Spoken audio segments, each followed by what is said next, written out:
Nicaragua recibe un lote de vacunas contra el COVID-19 Sputnik 5 donadas por Rusia. La información fue a conocer por la vicepresidenta Rosario Murillo, quien destacó que los pacientes crónicos serán los primeros en recibir el antídoto. El informe que será presentado el 25 de febrero por la alta comisionada de las Naciones Unidas para los Derechos Humanos, Michelle Bachelet, afirma que el hecho de que el gobierno de Nicaragua no reconozca la responsabilidad del Estado en las múltiples violaciones de derechos humanos cometidas desde hace casi 3 años ha perpetuado la impunidad y ha fomentado la repetición de dichas violaciones. Estados Unidos condenó los abusos a los derechos humanos en Venezuela, Nicaragua, Cuba e Irán. El secretario de Estado también adelantó que Washington buscará una banca en el foro de la ONU para condenar las violaciones de potencias como China.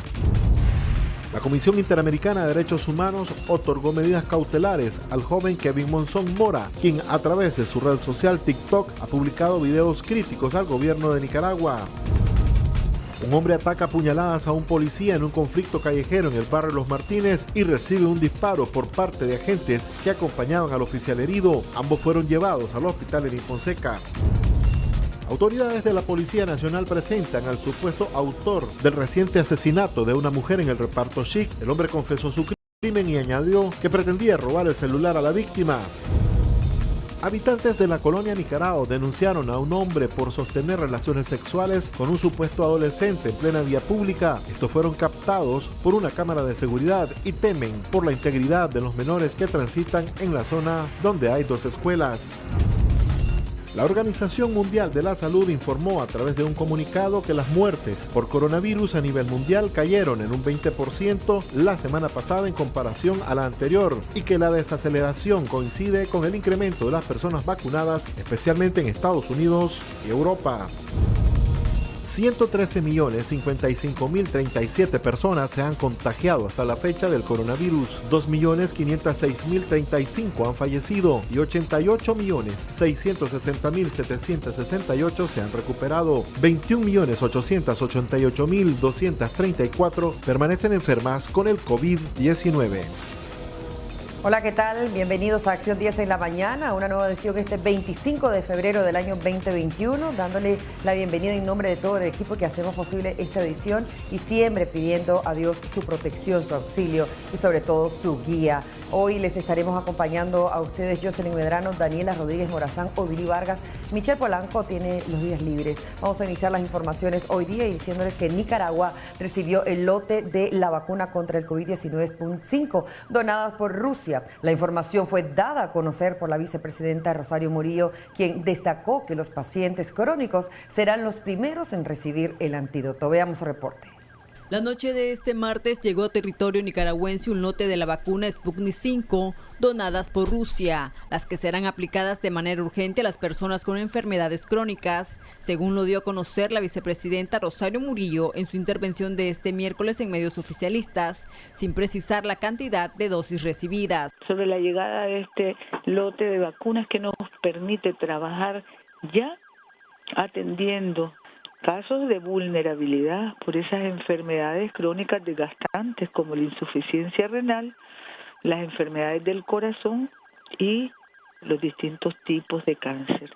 Entonces, las personas más expuestas por distintas enfermedades de base, por padecimientos crónicos, van a recibir esta dosis. De inmediato, el Ministerio de Salud tendrá que dar a conocer el programa de atención a estos hermanos y hermanas.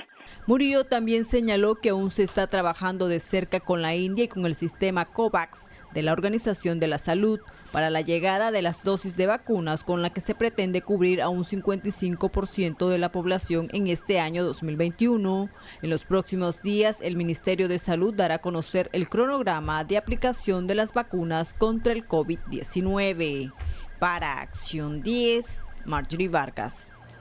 El informe que será presentado hoy 25 de febrero por la alta comisionada Michelle Bachelet afirma que el hecho de que el gobierno de Nicaragua no reconozca la responsabilidad del Estado en las múltiples violaciones de derechos humanos cometidas desde hace casi 3 años ha perpetuado la impunidad y fomentado la repetición de dichas violaciones.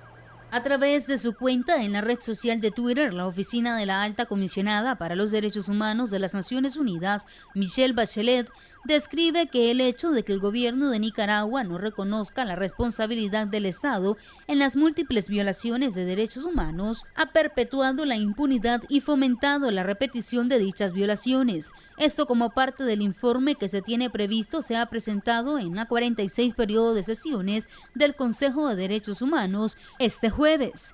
Según la OACNUC, este informe comprende entre el 1 de agosto de 2019 y el 31 de diciembre de 2020. Recoge las constantes, ilegítimas y graves restricciones a los derechos y libertades que enfrentan los nicaragüenses al tratar de expresar sus opiniones políticas y defender los derechos humanos. La alta comisionada señala que los ataques, el acoso y la persecución por parte de elementos progubernamentales han persistido en los últimos 18 meses contra opositoras y opositores, políticos, periodistas, defensoras y defensores de derechos humanos, estudiantes, campesinos, medios de comunicación y cualquier persona que el gobierno perciba que tiene opiniones discrepantes. Bachelet detalla que al menos 110 personas que participaron en protestas y colaborado con grupos de la oposición se encuentran detenidas arbitrariamente, entre ellas 13 que permanecen detenidas desde 2018. Algunas de las personas detenidas habrían sido presuntamente sometidas a torturas o malos tratos y hace un llamado al gobierno para que libere a todas las personas privadas arbitrariamente de su libertad en el contexto de las protestas o por expresar opiniones disidentes. A su vez, agrega que el gobierno debe adoptar urgentemente reformas electorales efectivas y establecer un diálogo genuino e inclusivo con todos los sectores de la sociedad para allanar el camino hacia unas elecciones creíbles, transparentes y pacíficas el próximo 7 de noviembre, recuperar la confianza ciudadana y garantizar que nadie quede atrás. En dicho informe también se refiere a la aprobación de la Ley de Regulación de Agentes Extranjeros, Ley Especial de Ciberdelitos y Ley de Defensa de la Independencia, la Soberanía y la Autodeterminación, y agrega que podrían desencadenar acciones negativas para las libertades de expresión, de reunión pacífica, de asociación y de participación política, especialmente de cara a las próximas elecciones. Igualmente, señala Bachelet, es preocupante la reforma de la Constitución para sancionar con cadena perpetua los denominados delitos de odio, así como la reciente reforma del Código de Procedimiento Penal que retrasa hasta 90 días la revisión judicial efectiva de una detención, dado el debilitamiento del Estado de Derecho y el deterioro de la separación de poderes en Nicaragua. Existe un riesgo significativo de que estas leyes se apliquen de forma selectiva para reprimir aún más las voces disidentes, concluye Bachelet. María Esther Ordóñez, Acción 10.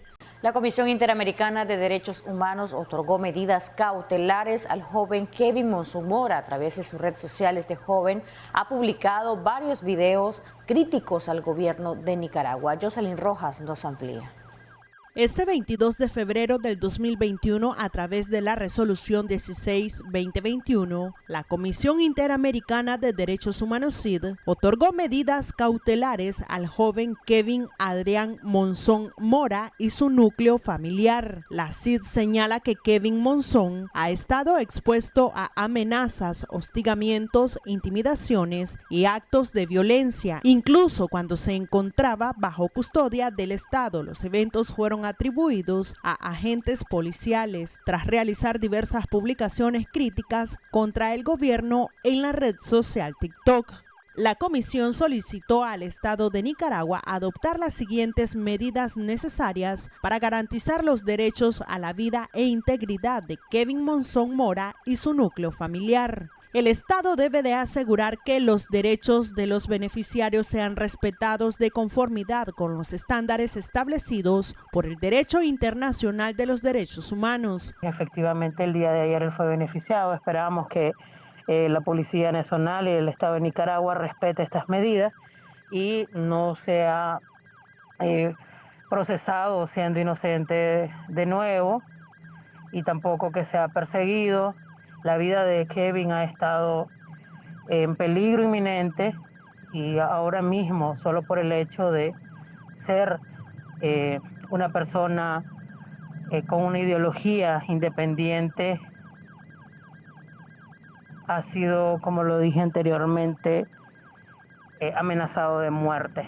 Él y su familia estaban en un constante riesgo.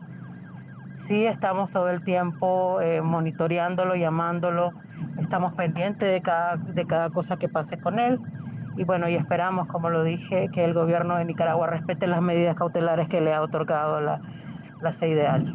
Las medidas de protección fueron solicitadas por el colectivo de derechos humanos Nicaragua Nunca Más, porque a Kevin se le violentaron sus derechos a la libertad de expresión. Las amenazas, intimidaciones, hostigamientos y agresiones en su contra evidencia la represión que sufre la ciudadanía crítica y en particular presos, excarcelados políticos y sus familiares, así como abogados y abogadas defensores de derechos humanos. El organismo exigió al Estado de Nicaragua el cese de los actos de hostigamiento, persecución y agresión en contra de la ciudadanía que reclama respeto a sus derechos humanos y para los presos políticos libertad. En Acción 10, Jocelyn Rojas. Una trifulca en el barrio Los Martínez deja como resultado un oficial y un civil con heridas de gravedad. Agentes de la Policía Nacional nuevamente bloquearon el trabajo del equipo periodístico que cubría el incidente. Veamos el reporte siempre que nos brinda Jocelyn Rojas. Un oficial y un civil herido fue el resultado de una trifulca en el barrio Los Martínez. Según testigos, los oficiales se presentaron al lugar después de recibir la denuncia del asalto a un caponero mientras laboraba en ese sector. Los uniformados, al realizar las investigaciones, ejecutaron un operativo de la entrada al hospital Lenín Fonseca 8 cuadras al norte. Varios ciudadanos que se encontraban en una esquina fueron requisados y en ese momento se generó el escándalo. Uno de los sujetos sacó un filoso cuchillo y le propinó una estocada al suboficial Iván Antonio Amador Cerda, quien fue trasladado de inmediato a un centro hospitalario. En la acción, otro oficial disparó en las piernas al sujeto que portaba el arma blanca. Como ya es costumbre, los agentes bloquearon en todo momento el trabajo que este equipo periodístico pretendía realizar en el lugar de los hechos.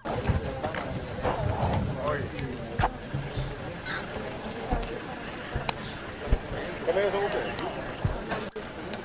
¿Andan aquí? Nadie puede entrar. Vale, salón. Vale, para afuera. Dale para afuera. Vale, para afuera. Va pues, caminen, pues. Vamos. Caminen, pues, caminen. Pues, caminen. Pues, caminen, pues.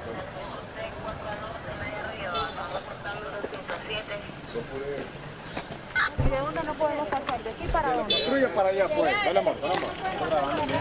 Dale. Pues ya está. Bueno, a esa nieve usted la quita. Apúrese. Ya demasiado. Apúrese. Apúrese. Vamos, estamos trabajando. Vamos, estamos trabajando.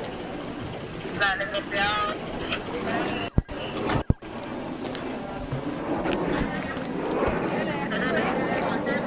Pero ahí no hay cinta. ¿A dónde está que no podemos pasar? Extraoficialmente se conoció que el hombre que fue baleado por el agente de la policía permanecía en un hospital de Ciudad Sandino, pero se fugó de la sala porque las autoridades del orden público realizaron un operativo en la zona. Con imágenes de Julio Real, en Acción 10, Jocelyn Rojas. Autoridades de la Policía Nacional presentan al supuesto autor del reciente asesinato a una mujer en el reparto Chic. El hombre confesó su crimen y añadió que pretendía robar el celular de la víctima. Xochitl Mendoza con el reporte.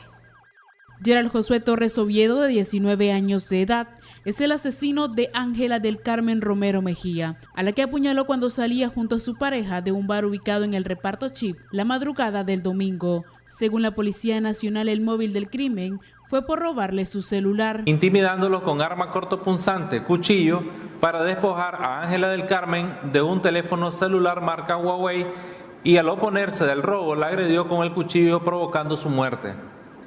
Asimismo, causó lesiones graves a Ricardo Antonio Rizo Calderón al intervenir en defensa de la Oxisa. Delincuente se dio a la fuga con el teléfono celular de la víctima. Oficiales de búsqueda y captura capturaron al delincuente Gerald Josué Torres Oviedo, reo confeso de los hechos del delito de homicidio, robo con intimidación en perjuicio de quien en vida fuera Ángela del Carmen Romero Mejía y homicidio frustrado contra Ricardo Antonio Rizo Calderón. La Policía Nacional incautó al asesino confeso un celular y un cuchillo con manchas de sangre. Investigadores de criminalística realizaron peritajes encontrando coincidencias con tipo de sangre de la víctima Ángela del Carmen Romero Mejía y Ricardo Antonio Rizo Calderón, con manchas de sangre reveladas en arma cortopunzante, cuchillo, incautado por la Policía Nacional al delincuente Gerald Josué Torres Oviedo. Testigos reconocen plenamente el teléfono celular marca Huawei, propiedad de la víctima Ángela del Carmen Romero Mejía, ocupado el delincuente Gerald Josué Torres Oviedo. Patricio Rizo, padre de Ricardo Rizo, otra de las víctimas, dijo a este medio que su hijo aún batalla por su vida en una de las salas de cuidados intensivos en el hospital Manolo Morales. No sabemos cuándo. ¿Qué le han comentado los doctores? No, los doctores no me han dicho nada todavía. Nada, es que no entramos ahí porque está en cuidado intensivo, no permite gente ahí. Solo un milagro del Señor. Así es todo. Es lo que estamos esperando, la voluntad del Señor. El delincuente detenido posee antecedentes de robo con intimidación y tráfico de drogas. Xochitl Mendoza, Acción 10. Preocupados están los familiares de una niña de 12 años de edad que tiene más de 4 días de haber desaparecido. Detalles con nuestro corresponsal Yacdiel Rivera Cornejo. Veamos. Preocupados están los padres de una niña de 12 años, originaria de Las Sabanas, luego que esta tiene más de 4 días de estar desaparecida. José Daniel Espinal, papá de la menor, indicó que la han buscado por todas partes, pero sin ningún resultado. Le he buscado aquí por su moto, le he buscado por tu mapa, nada. ¿Cómo anda vestida ella? Ella no le puedo decir porque ella salió con ropa adentro del bolso. Ella solo anda un bolso negro, una carterita negra y una mochila rosada que es donde anda los cuadernos. Espinal Gómez ha recorrido casi todos los municipios de Madrid en búsqueda de su hija, pero al no tener conocimiento de su paradero, inmediatamente informó a las autoridades policiales, quienes ya están en sus investigaciones y dar con la perdida. ¿Qué dice la policía? ¿Qué les ha dicho? También la están buscando ellos se pusieron las pilas. Durante yo les informé a ellos, se movilizaron rápido. Tranquila, en la casa se porta bien ella. Tranquila, porque ella es mota, no tiene, la mamá de ella no existe, pero ella está conmigo, yo soy el papá, ella tiene la madrastra, tranquila ella. ¿No descartan de que detrás estén personas que la hayan convencido para irse a la casa? No, eso no sé, porque no le puedo decir, porque de eso no tengo ninguna información. Si usted, amigo televidente, ha visto a la menor, puede comunicarse con su papá al número que aparece en pantalla, o bien dirigirse hacia la estación policial más cercana. Les informó Yacdiel Rivera Cornejo. Propietaria de un local en la colonia Nicarao denuncia a un supuesto vigilante por realizar actos inmorales en la vía pública con un menor de edad. Valesca Rivera con el reporte. Habitantes de la colonia en Nicarao denuncian a un hombre que sostuvo en plena vía pública relaciones sexuales con un supuesto menor de edad. Alegan estar preocupados por la conducta del señalado, pues en las cercanías transitan estudiantes de 2 colegios aledaños al cuarto que rentaba. Se mira y se nota en el video de que no es una mujer, pues es un chavalo. Él vive en las cercanías del lugar. ¿Cómo el connombre o cómo lo conocen ustedes en este Nelson, por don Nelson, sí. Declaran que los hechos se dieron en horas de la noche frente a un local donde venden nacatamales. El incidente quedó registrado en la cámara de seguridad de ese lugar y aseguran que el sujeto es reincidente en este y otros actos delictivos, afirman testigos. Ayer a las 8 de la noche pasó por aquí, dicen. Entonces yo me siento, como dicen, en peligro con él. Porque el problema es de que él no una vez lo había venido a hacer. Antes de esas cámaras yo encontraba evidencias de que hubieron cosas porque en condones usados y todas esas cosas. Vecinos del lugar interpusieron formal denuncia, aunque destacan que el implicado huyó del lugar. ¿Cuánto tiempo tiene de vivir cerca? Dicen que vive en un barrio. Sí, aquí en Carlos Aguirre.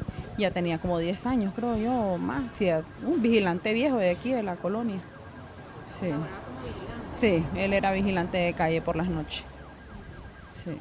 También lo asocian con algunos actos delictivos. En ocasiones anteriores lo habían... Sí, se escuchaban rumores, pues, decir de que él caminaba con un chavalo, pues, que hacían robos y todo eso. Y en una ocasión un muchacho vino a decirme que si uno conocía a ese señor, porque dice que le había pasado tomado y que le había robado todas sus cosas, ¿no? Pero usted sabe, pues, que uno no se podía meter en eso. Ahora sí. Que han realizado estos actos, ¿ustedes piensan ponerla de nuevo? Sí, la voy a poner por cualquier cosa, porque yo temo que me mande a hacer algo, él, por haber pues puesto en evidencia eso. Detallan que en el video se aprecia cómo el supuesto adolescente llega al lugar. Al finalizar, el hombre saca una billetera y aborda una bicicleta con la que realizaba las rondas y se retira. Con cámara de Lenín Castillo para Acción 10, Valesca Rivera Hernández.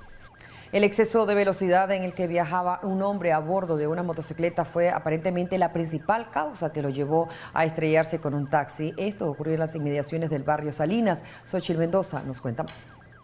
El irrespeto a esta señal de tránsito fue la causa de este accidente. El señor Elder Girón se desplazaba en su taxi con dirección de oeste a este cuando de manera repentina Pablo Zapata se estrelló en uno de sus costados. Se estrelló ahí. Sí. Sí. Y ahí yo vengo de preferencia y él se estrelló al alto. Sí. Venía rápido el señor. En el taxi viajaba Elder junto a su esposa. Recién salían de un taller mecánico donde se le daba mantenimiento a su carro. El señor venía en su preferencia y se le tiró la moto. Eso fue lo que escuché. ¿Y son muy frecuentes los accidentes en este sector? Sí, a la mayoría de las veces sí. Hace como un mes un accidente de un niño con un señor. En el más reciente informe de la Dirección de Tránsito Nacional refleja un aumento en el número de accidentes, siendo el exceso de velocidad una de las principales causas. Los motociclistas encabezan esta lista. Con imágenes de Ronald Reyes, Xochitl Mendoza, Acción 10. Es momento de hacer una breve pausa comercial, ya regresamos.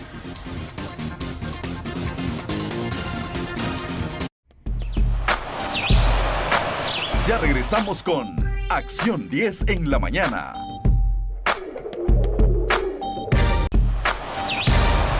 Continuamos con Acción 10 en la mañana.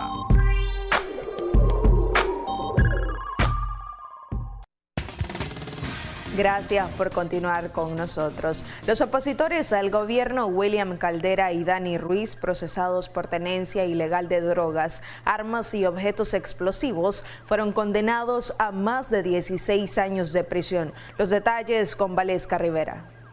Los reconocidos opositores de Masaya, Dani García y William Caldera fueron condenados a más de 16 años de cárcel y pagarán al menos 12.000 córdobas de días multa. En su casa de habitación, irrumpida por más de 20 oficiales de la Dirección de Auxilio Judicial, presentado ante la opinión pública como narcotraficante siendo inocente, fue objeto de un proceso anómalo, lleno de inconsistencias, de falsedad, de prueba contaminada, de evidencia contaminada. La prueba en su totalidad fue impugnada. Nosotros, las defensas, le expresamos a la juez Nancy Aguirre las anomalías que existían.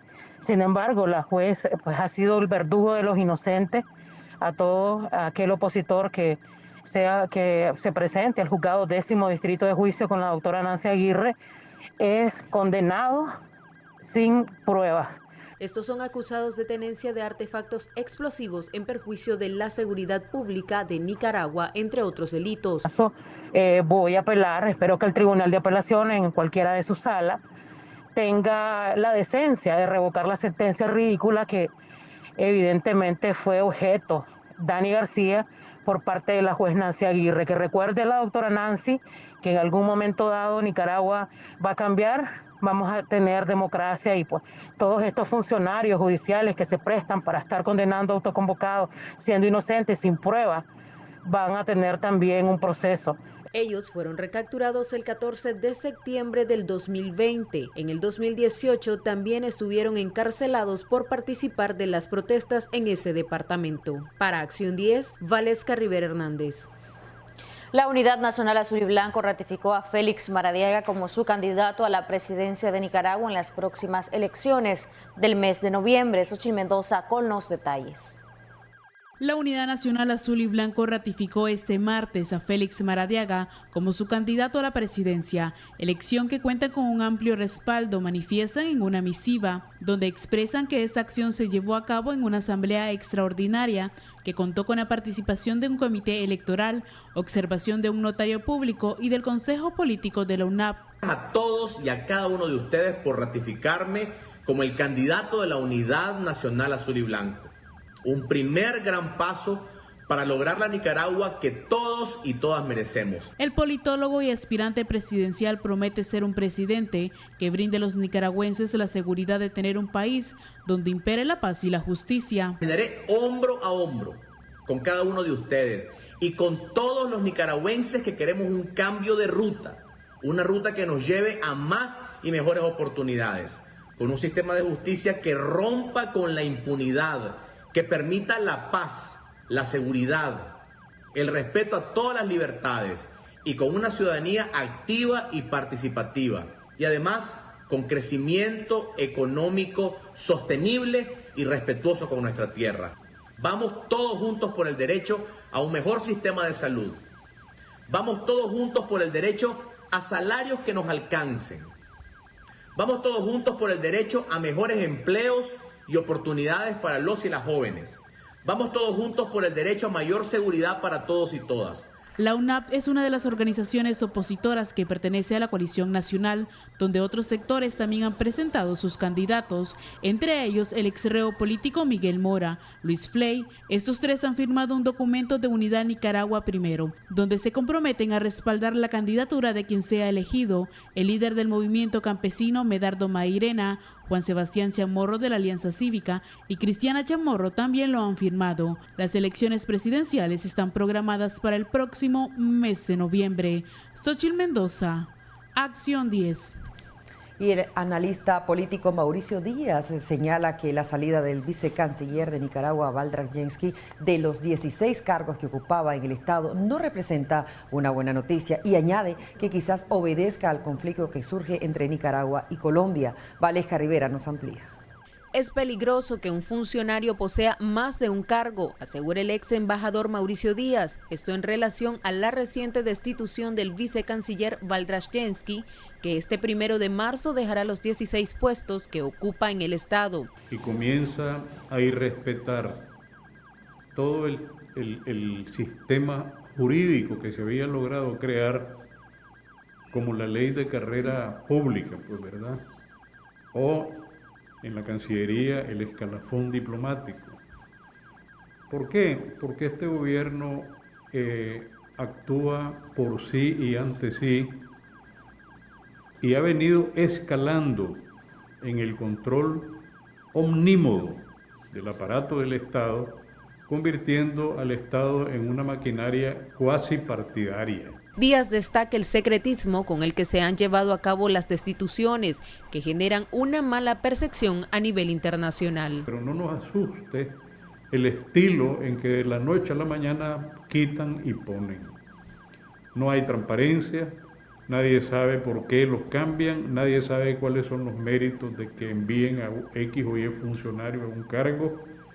Todo es discrecionalmente y muchas veces con sentido de lealtad partidaria y o familiar. Las razones aún desconocidas podrían ser el reciente conflicto que surge entre Nicaragua y Colombia, destaca el ex diplomático. A mí no me extraña que destituyan de una manera tan abrupta a alguien a quien le dieron tanto poder. No sé las razones, probablemente esté vinculado con la tensión que se está viviendo con Colombia, pero estoy especulando. ¿Ya? O probablemente esté vinculado con que en la OEA el voto caribeño ya está perdiendo la cohesión y la fuerza que han venido manteniendo, que ha impedido que nuestro país, Nicaragua, reciba el beneficio de la aplicación de la Carta Democrática para ayudarnos a recuperar la democracia. Jensky es embajador plenipotenciario de Nicaragua en al menos 5 países. Con cámara de Lenín Castillo para Acción 10, Valesca Rivera Hernández. 15 miembros del partido C por L, originarios de Chontales, denuncian haber sido retenidos y obligados a regresar por agentes de la Policía Nacional cuando pretendían llegar a la capital para asistir a una reunión. Valesca Rivera nos continúa informando. Miembros de la Juventud de Ciudadanos por la Libertad de Chontales fueron retenidos este martes cuando se disponían a llegar a Managua para la convocatoria en la sede de ese partido para efectuar una reunión.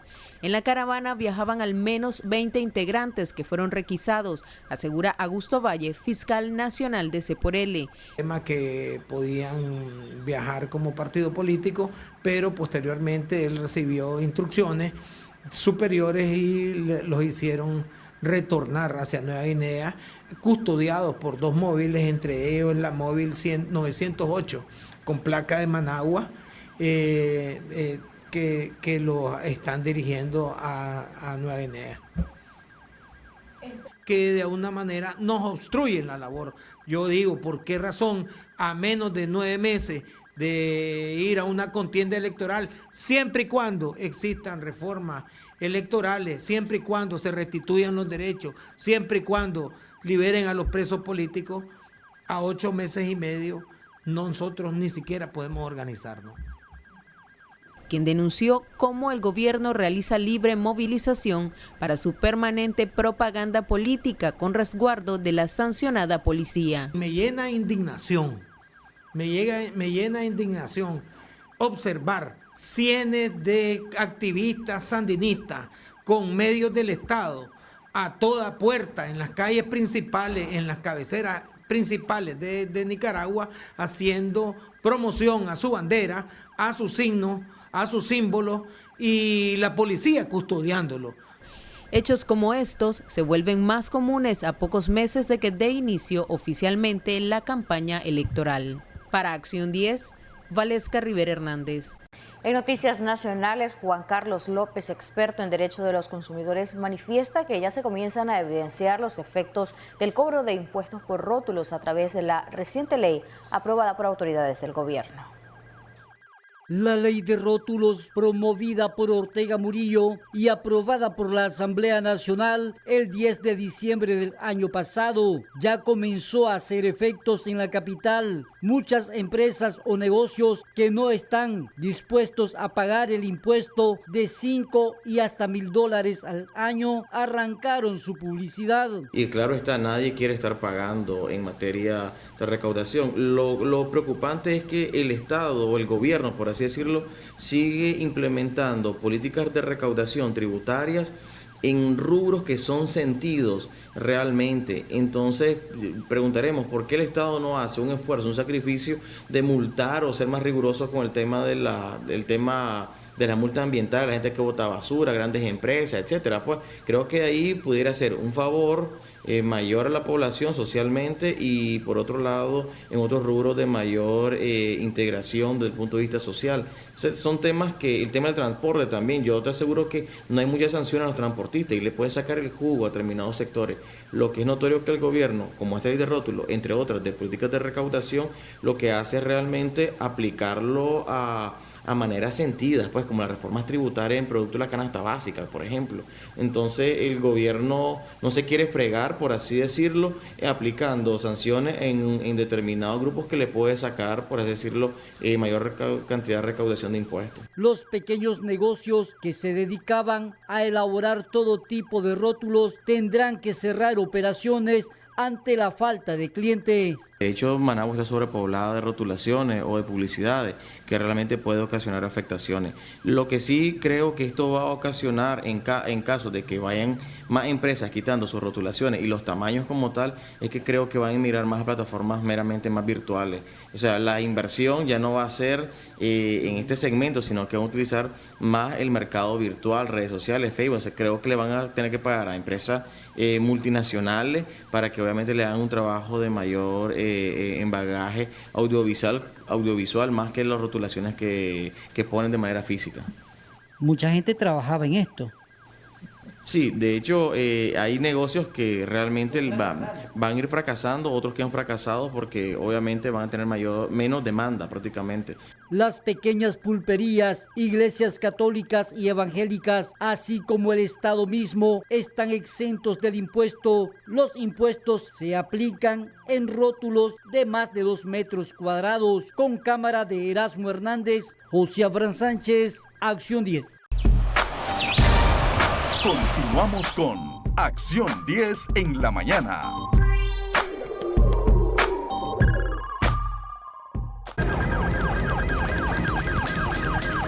Este es un informe especial de Acción 10, cara a cara con la noticia. Antes del corte comercial les dábamos un adelanto de lo que ha sido el último y más reciente informe de la alta comisionada Michelle Bachelet de la Organización de Naciones Unidas para Derechos Humanos, a través del cual manifestó que en Nicaragua, según este informe, continúan las violaciones a los derechos humanos y a las libertades de los nicaragüenses. Dentro de lo relevante que les podemos comentar es que manifestaba que se han documentado 117 casos de acoso, intimidaciones y amenazas, según este informe, por parte de agentes de la policía o agentes del gobierno contra estudiantes, campesinos, activistas políticos y organizaciones de víctimas y de mujeres. Asimismo, se tiene constancia, según el informe, de otros 34 casos de intimidación, amenazas, criminalización y campañas de desprestigio contra medios de comunicación y periodistas considerados opositores. Pero les dejamos a continuación el informe completo, el más reciente, brindado por la alta comisionada de la Organización de Naciones Unidas para los Derechos Humanos, Michelle Bachelet. Señora Presidenta, presento mi informe sobre Nicaragua de conformidad con la resolución 43-2, cubriendo el periodo entre el 1 de agosto de 2019 y el 31 de diciembre de 2020. Desde mi última actualización oral a este Consejo, la crisis sociopolítica y de derechos humanos en Nicaragua, desatada en abril del 2018, ha sido exacerbada por los daños causados, tanto por la pandemia de la COVID-19 como por los huracanes ETA y Iota. Mientras Nicaragua se acerca a las elecciones generales del 7 de noviembre del 2021, el Estado de Derecho sigue deteriorándose. La adopción reciente de varias leyes contrarias a los derechos, a la libertad de asociación, expresión, la participación política y las garantías al debido proceso constituye un claro ejemplo de la continua restricción del espacio cívico y democrático. A principios de este mes, 2 prominentes organizaciones defensoras de la libertad de expresión se vieron obligadas a suspender sus actividades por las exigencias y controles introducidos por la Ley de Regulación de Agentes Extranjeros. Mi oficina ha documentado 117 casos de acoso, intimidaciones y amenazas por parte de agentes de la policía o elementos progubernamentales en contra de estudiantes, campesinos, activistas políticos, defensoras y defensores de derechos humanos y organizaciones de víctimas y de mujeres. Documentamos también 34 casos de intimidación, amenazas, criminalización y campañas de desprestigio contra medios de comunicación y periodistas considerados opositores. Siguieron las detenciones arbitrarias, en su mayoría de breve duración. Fuentes de la sociedad civil reportan que más de 100 personas continúan privadas de su libertad por razones políticas. Las comunidades indígenas continuaron enfrentando invasiones en sus tierras y ataques violentos de colonos, además del impacto devastador de los 2 huracanes. Las violaciones de derechos humanos perpetradas durante las protestas sociales de 2018 siguen en la impunidad. También recibimos información sobre el aumento de los feminicidios y sobre altas tasas de embarazo en niñas y adolescentes. Estimados miembros del Consejo, reconozco los esfuerzos del gobierno para aumentar el gasto social y contener el impacto de la crisis económica, así como las incipientes señales de apertura a la asistencia humanitaria por parte de algunas agencias de las Naciones Unidas. Sin embargo, debo resaltar el balance deficiente de la implementación de las recomendaciones contenidas en mi informe anterior. La incorporación de un sólido enfoque de derechos humanos y la participación de las personas en situación de mayor vulnerabilidad puede contribuir significativamente a la solución de la actual crisis y a los esfuerzos de reconstrucción después de los desastres naturales. Una vez más, insto al gobierno que permita a mi oficina acceder al país para cumplir con su mandato, que incluye el monitoreo de los derechos humanos en el contexto electoral y la asesoría técnica para garantizar el ejercicio de las libertades públicas. Es crucial que se adopten las reformas necesarias para garantizar elecciones libres, justas y transparentes. Insto también a este Consejo a que siga supervisando la situación de derechos humanos en Nicaragua. Reitero la disponibilidad de mi oficina de brindar asistencia técnica que conlleve al restablecimiento del goce pleno de los derechos humanos en el país de acuerdo con sus compromisos internacionales. Gracias. Bien, ese era el informe más reciente presentado en horas de esta madrugada, esto por la alta comisionada de las Naciones Unidas para los Derechos Humanos, Michelle Bachelet, donde se refería al tema de Nicaragua, a la situación actual de cómo están los derechos humanos en nuestro país y hacía un claro llamado, una clara exhortación nuevamente a las autoridades del gobierno para que les permitan entrar a Nicaragua, a su oficina, observar, insisto, la situación de nuestro país en materia de derechos humanos, pero también ser partícipes de las garantías de un proceso electoral que garantice justamente, decía ella, elecciones libres, justas y transparentes. Hoy vamos a hablar de la relevancia de este último informe, de qué tan vinculante es, qué tanto impacto puede tener a nivel nacional e internacional que la alta comisionada de las Naciones Unidas para los Derechos Humanos haga este tipo de llamados al gobierno de nuestro país y además de ello diga cuáles han sido, según sus investigaciones, sus indagaciones y las denuncias que han recibido, las constantes violaciones a los derechos humanos y libertades de los nicaragüenses. Vamos a hablar del tema con Denis Darce, quien es secretario ejecutivo adjunto de la Comisión Permanente de Derechos Humanos acá en nuestro país, una organización que trabaja desde hace muchas décadas en Nicaragua y que ha estado documentando, al igual que estos organismos internacionales, la situación de derechos humanos, las violaciones que ha denunciado la ciudadanía en Nicaragua. Bienvenido, Denis, un placer que nos acompañe. Muchas gracias y gracias a la audiencia, a la televidencia del canal, ¿verdad? Y a este programa en particular.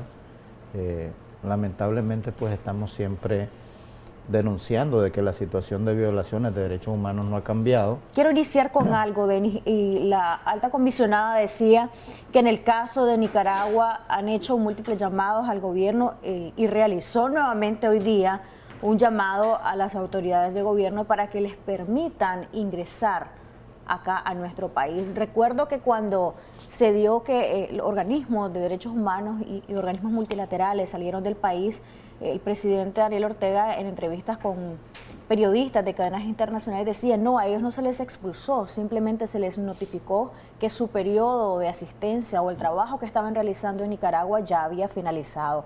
Realmente hay una diferencia entre decir los expulso y decirles o notificarles que su periodo, su trabajo en Nicaragua ya había finalizado, y cómo lo relacionamos justamente con este llamado que está haciendo Michelle Bachelet para que nuevamente les permitan ingresar. Bueno, yo creo que es importante que analicemos los hechos tal y como están, ¿verdad? En principio, de manera formal, la comunicación del gobierno hacia las organizaciones internacionales de derechos humanos fue en ese sentido, de decirles que ya se había terminado su periodo. Pero el hecho es que esta comunicación se hace un día antes de que estas organizaciones presenten sus respectivos informes, incluso en el caso de la oficina de la alta comisionada, inmediatamente que se presentó el informe, fue expulsado prácticamente en hecho la comisión, ¿verdad? La comisión de trabajo que estaba en ese momento.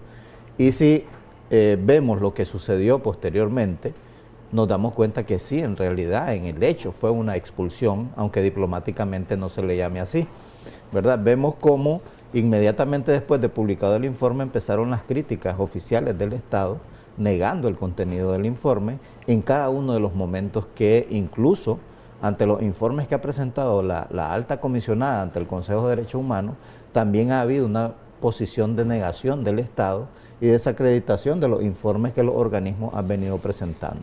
¿verdad? Y si a esto le sumamos que reiteradamente, de manera constante, permanente, la Oficina de la Alta Comisionada y la Comisión Interamericana de Derechos Humanos han estado reiterando su deseo, su decisión de venir a Nicaragua y han demandado al Estado de Nicaragua que les permita el ingreso.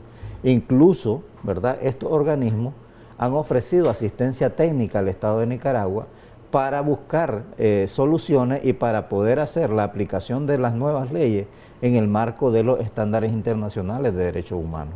La Oficina de la Alta Comisionada reiteró incluso el ofrecimiento de asesorar al gobierno en la aplicación de la ley de agentes extranjeros, por ejemplo, que se ha aplicado en otros lugares, pero que esta ley con la supervisión y la asistencia técnica de la Oficina de la Alta Comisionada podría ser aplicada de una manera adecuada sin contrarrestar, sin contradecir los estándares internacionales de derechos humanos y, por supuesto, sin violentar los derechos humanos de los y las nicaragüenses. ¿Estos hallazgos de este más reciente informe presentan un rostro o una cara distinta de Nicaragua, tomando en cuenta la realidad que vivimos desde hace 3 años? ¿Agudizan más la presión para con el gobierno? ¿Qué tanta relevancia tienen los datos que compartía? Por ejemplo, ella decía que su oficina ha documentado recientemente 117 casos de acoso, intimidaciones y amenazas por parte de agentes de la policía o agentes de gobierno contra estudiantes. Asimismo, otros 34 casos de intimidación, amenazas, criminalización y campañas de desprestigio contra medios de comunicación y periodistas considerados opositores. ¿Qué tan grave es esto en un contexto preelectoral igual? Bueno, definitivamente que el informe presenta una radiografía, una muestra, porque en realidad al final en el informe no se puede recoger toda la realidad, pero sí la muestra es bastante clara en el sentido de establecer de que Nicaragua no tiene cambios encaminados a restituir los derechos humanos. Evidencia de manera clara que hay una intención del Estado de Nicaragua de aprobar leyes que definitivamente legalizan las violaciones de derechos humanos y que definitivamente no hay señales de que hayan reformas en términos políticos que garanticen las posibilidades de elecciones justas, libres y transparentes, ¿verdad? Entonces estamos viendo que el informe le dice a la comunidad internacional que Nicaragua pues continúa en la misma sintonía de violación de derechos humanos, que hay una legalización de estas violaciones y que el Estado de Nicaragua no muestra ninguna voluntad política para hacer cambios, ni siquiera para obtener el escrutinio internacional con respecto a la situación de derechos humanos. Nosotros tendríamos que decir que parte de este informe ha sido con información que la Comisión Permanente de Derechos Humanos ha reportado a la Oficina de la Alta Comisionada. Nosotros como comisión tenemos reuniones periódicas con la Oficina de la Alta Comisionada, la que atiende la región, que está en Panamá, ¿verdad? Y hemos reportado cada uno de los incidentes que hemos venido observando y los que la Comisión Permanente de Derechos Humanos también ha sufrido. De hecho, en el informe escrito que está en la página del Consejo, se hace mención de algunas de las situaciones que como comisión hemos venido denunciando, los asedios en contra de la comisión, ¿verdad? Sin embargo, realmente, como decía, es una muestra porque nosotros hemos vivido situaciones bastante complicadas, bastante difíciles, que hemos reportado en su momento, pero que por supuesto por el informe, la amplitud del informe no puede detallar todos y cada uno de estos momentos, pero sí la situación es grave. La situación es grave también para los excarcelados políticos, ¿verdad? Que a pesar de que no están en la prisión, sí sufren una serie de privaciones, limitaciones al ejercicio de sus derechos a la movilización. Estas personas ni siquiera pueden libremente ir a buscar empleo para poder satisfacer las necesidades de su familia. La situación de ellos incluso se ha empeorado por la pandemia y todas las medidas de seguridad que deben de tener, ¿verdad? Y ya no digamos la situación de los presos políticos, ¿verdad? Donde el año pasado la situación fue tan extrema que los presos políticos optaron por desarrollar acciones de protesta de diferentes tipos, incluyendo algunos que declararon empezar una huelga de hambre, situaciones y actos de protesta que igualmente fueron reprimidos dentro de los centros penales. ¿Qué significa para Nicaragua este informe cuando dice la alta comisionada que, por ejemplo, recientemente se han aprobado nuevas leyes contrarias a las libertades fundamentales de los nicaragüenses, cuyo espacio cívico y democrático sigue reduciéndose. Esto en un contexto preelectoral, ¿qué tan serio es para Nicaragua? Es totalmente serio porque implica imposición de limitaciones a que las fuerzas políticas que participen en ese contexto electoral no podrían desarrollar una serie de actividades porque están ya siendo criminalizadas desde la ley, ¿verdad?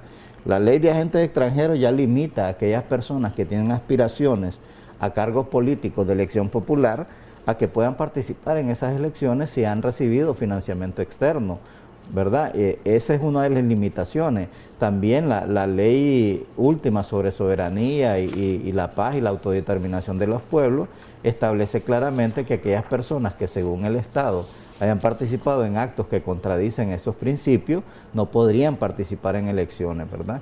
Igual la ley del ciberdelito establece limitaciones claras al ejercicio de la libertad de expresión y de opinión, que limitaría también la posibilidad de un discurso proselitista de cualquier campaña política, porque podría caer en el campo del delito establecido por la ley de ciberdelito, ¿verdad? Y a eso pues se suman las acciones directas y permanentes que ejerce la Policía Nacional y con el apoyo de algunos grupos afines del gobierno para limitar e intimidar todas aquellas intentos de manifestación social, política, ¿verdad?, pública, para reprimir y evitar que haya una visión real de la disidencia y de la falta de apoyo que tiene el gobierno en la ciudadanía. ¿La reforma al Código Procesal Penal es una amenaza? ¿Lo consideran o se puede considerar así usted como representante de la CPDH? Porque muchos incluso van a tener a lo mejor miedo de ser partícipes de alguna campaña política, de ser partícipes de integrar alguna organización, de ser partícipes de algún tipo de eventualidad de la coyuntura nacional que pueda generar molestias. Y esta reforma justamente ha sido vista de ese modo, como que se busca criminalizar a aquellos que a lo mejor no va a haber un periodo de investigación justo o unas pruebas idóneas en un caso, y van a estar detenidos mayor tiempo, hasta 90 días, según la reforma, ¿no? Sí, definitivamente, si nosotros juntamos la ley de ciberdelito en la parte de procedimientos y esta reforma al Código Procesal Penal, vemos cómo realmente se está dando facultades amplias, discrecionales y excesivas, totalmente violatorias de derechos humanos, a las instituciones represivas del Estado. El régimen sandinista está apertrechando con legalidad acciones que son violatorias de derechos humanos, que han venido sucediendo desde hace muchos años y que se han exacerbado en los últimos 3 años, acciones como el espionaje, ¿verdad? Acciones como la detención ilegal sin información a sus familiares, sin comunicación del detenido, sin derecho a la defensa. Todas esas acciones que se han venido cometiendo ahora tienen un marco legal en la ley de ciberdelitos para poder intervenir la comunicación de las personas de manera personal e individual, ¿verdad?, para poder tener acceso a la información y a las comunicaciones que tenemos como personas en la vida cotidiana. Incluso las empresas privadas están obligadas a entregar esa información a solicitud de la policía y sin siquiera una orden judicial, solo para poner un ejemplo del nivel de gravedad que tiene esa ley. En la parte de la ley de la reforma al Código Procesal Penal, todavía es mayor el riesgo o la amenaza, en el sentido de que a partir de esa ley la Policía Nacional te puede detener y legalizar una detención prorrogada, ¿verdad? A nivel internacional, el estándar que ha sido establecido y que está en nuestra Constitución política son 48 horas. Y en algunas constituciones donde se establece la detención en la vía judicial, esta no excede 72 horas. Sin embargo, en la reforma de nuestro Código Procesal Penal se establece un mínimo de 15 días y un máximo de 90 días. Pues que está diciendo que legalmente vas a estar detenido, vas a estar en poder de la policía, en las condiciones que ya todos conocemos, en el sentido de el uso de técnicas de tortura para las interrogaciones, procesos de investigación con abuso de autoridad y violencia, etcétera, va a estar a merced de la Policía Nacional durante todo ese tiempo, sin que haya realmente la posibilidad de la tutela legal de los derechos humanos. Y otro aspecto que se cuestiona en nuestro país es la falta de independencia de poderes, que todo el aparato gubernamental o el ejecutivo en sí controla todos los poderes del Estado. La alta comisionada hacía referencia directa a sus superiores a que continuaran vigilando la situación de Nicaragua. ¿Este informe puede tener reacciones internacionales que comulguen con lo que manifestaba o revelaba en su contenido la alta comisionada? Definitivamente que el informe de la alta comisionada y que el Consejo está escuchando y que está teniendo acceso, implica de que muchas instancias internacionales, incluso la misma Unión Europea, retoma este informe como un elemento para tomar decisiones, ¿verdad? Hay que tener claro que en la demanda, en el planteamiento que hace la alta comisionada, habla de reformas electorales, pero también habla de reformas institucionales, porque hay claridad en la comunidad internacional de que únicamente las reformas electorales no van a resolver el problema de la falta de credibilidad, de la falta de transparencia y de confianza en procesos electorales, sino que para que las elecciones realmente sean libres, justas y transparentes, se requiere que hagan reformas de las instituciones y que no sigan siendo utilizadas como instrumentos de criminalización de los derechos, como instrumentos de intimidación para limitación al ejercicio de los derechos civiles y políticos. Entonces, sí, el informe tiene un impacto importante. Tenemos que ver qué es lo que resuelve el Consejo, ¿verdad? La demanda principal es que haya una renovación de ese mandato para la oficina, en el sentido de seguir monitoreando, de seguir insistiendo en la presencia en Nicaragua.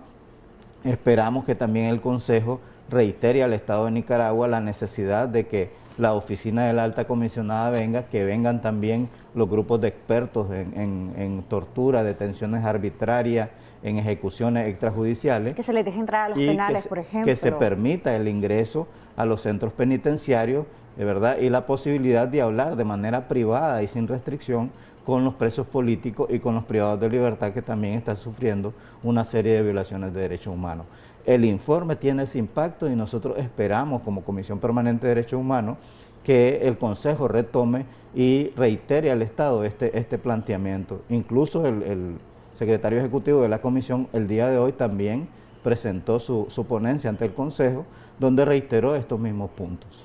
De hecho, queremos recordarle a nuestra audiencia que si desean preguntar algo o enviar alguna sugerencia o comentario, con el debido respeto y máximo de 1 minuto, pueden enviarlo a través de audio al WhatsApp 8512-2828. Y quiero que me hable del trabajo de la Comisión Permanente de Derechos Humanos, aparte de lo que están haciendo a nivel internacional e informando a los organismos a nivel internacional sobre la situación de Nicaragua.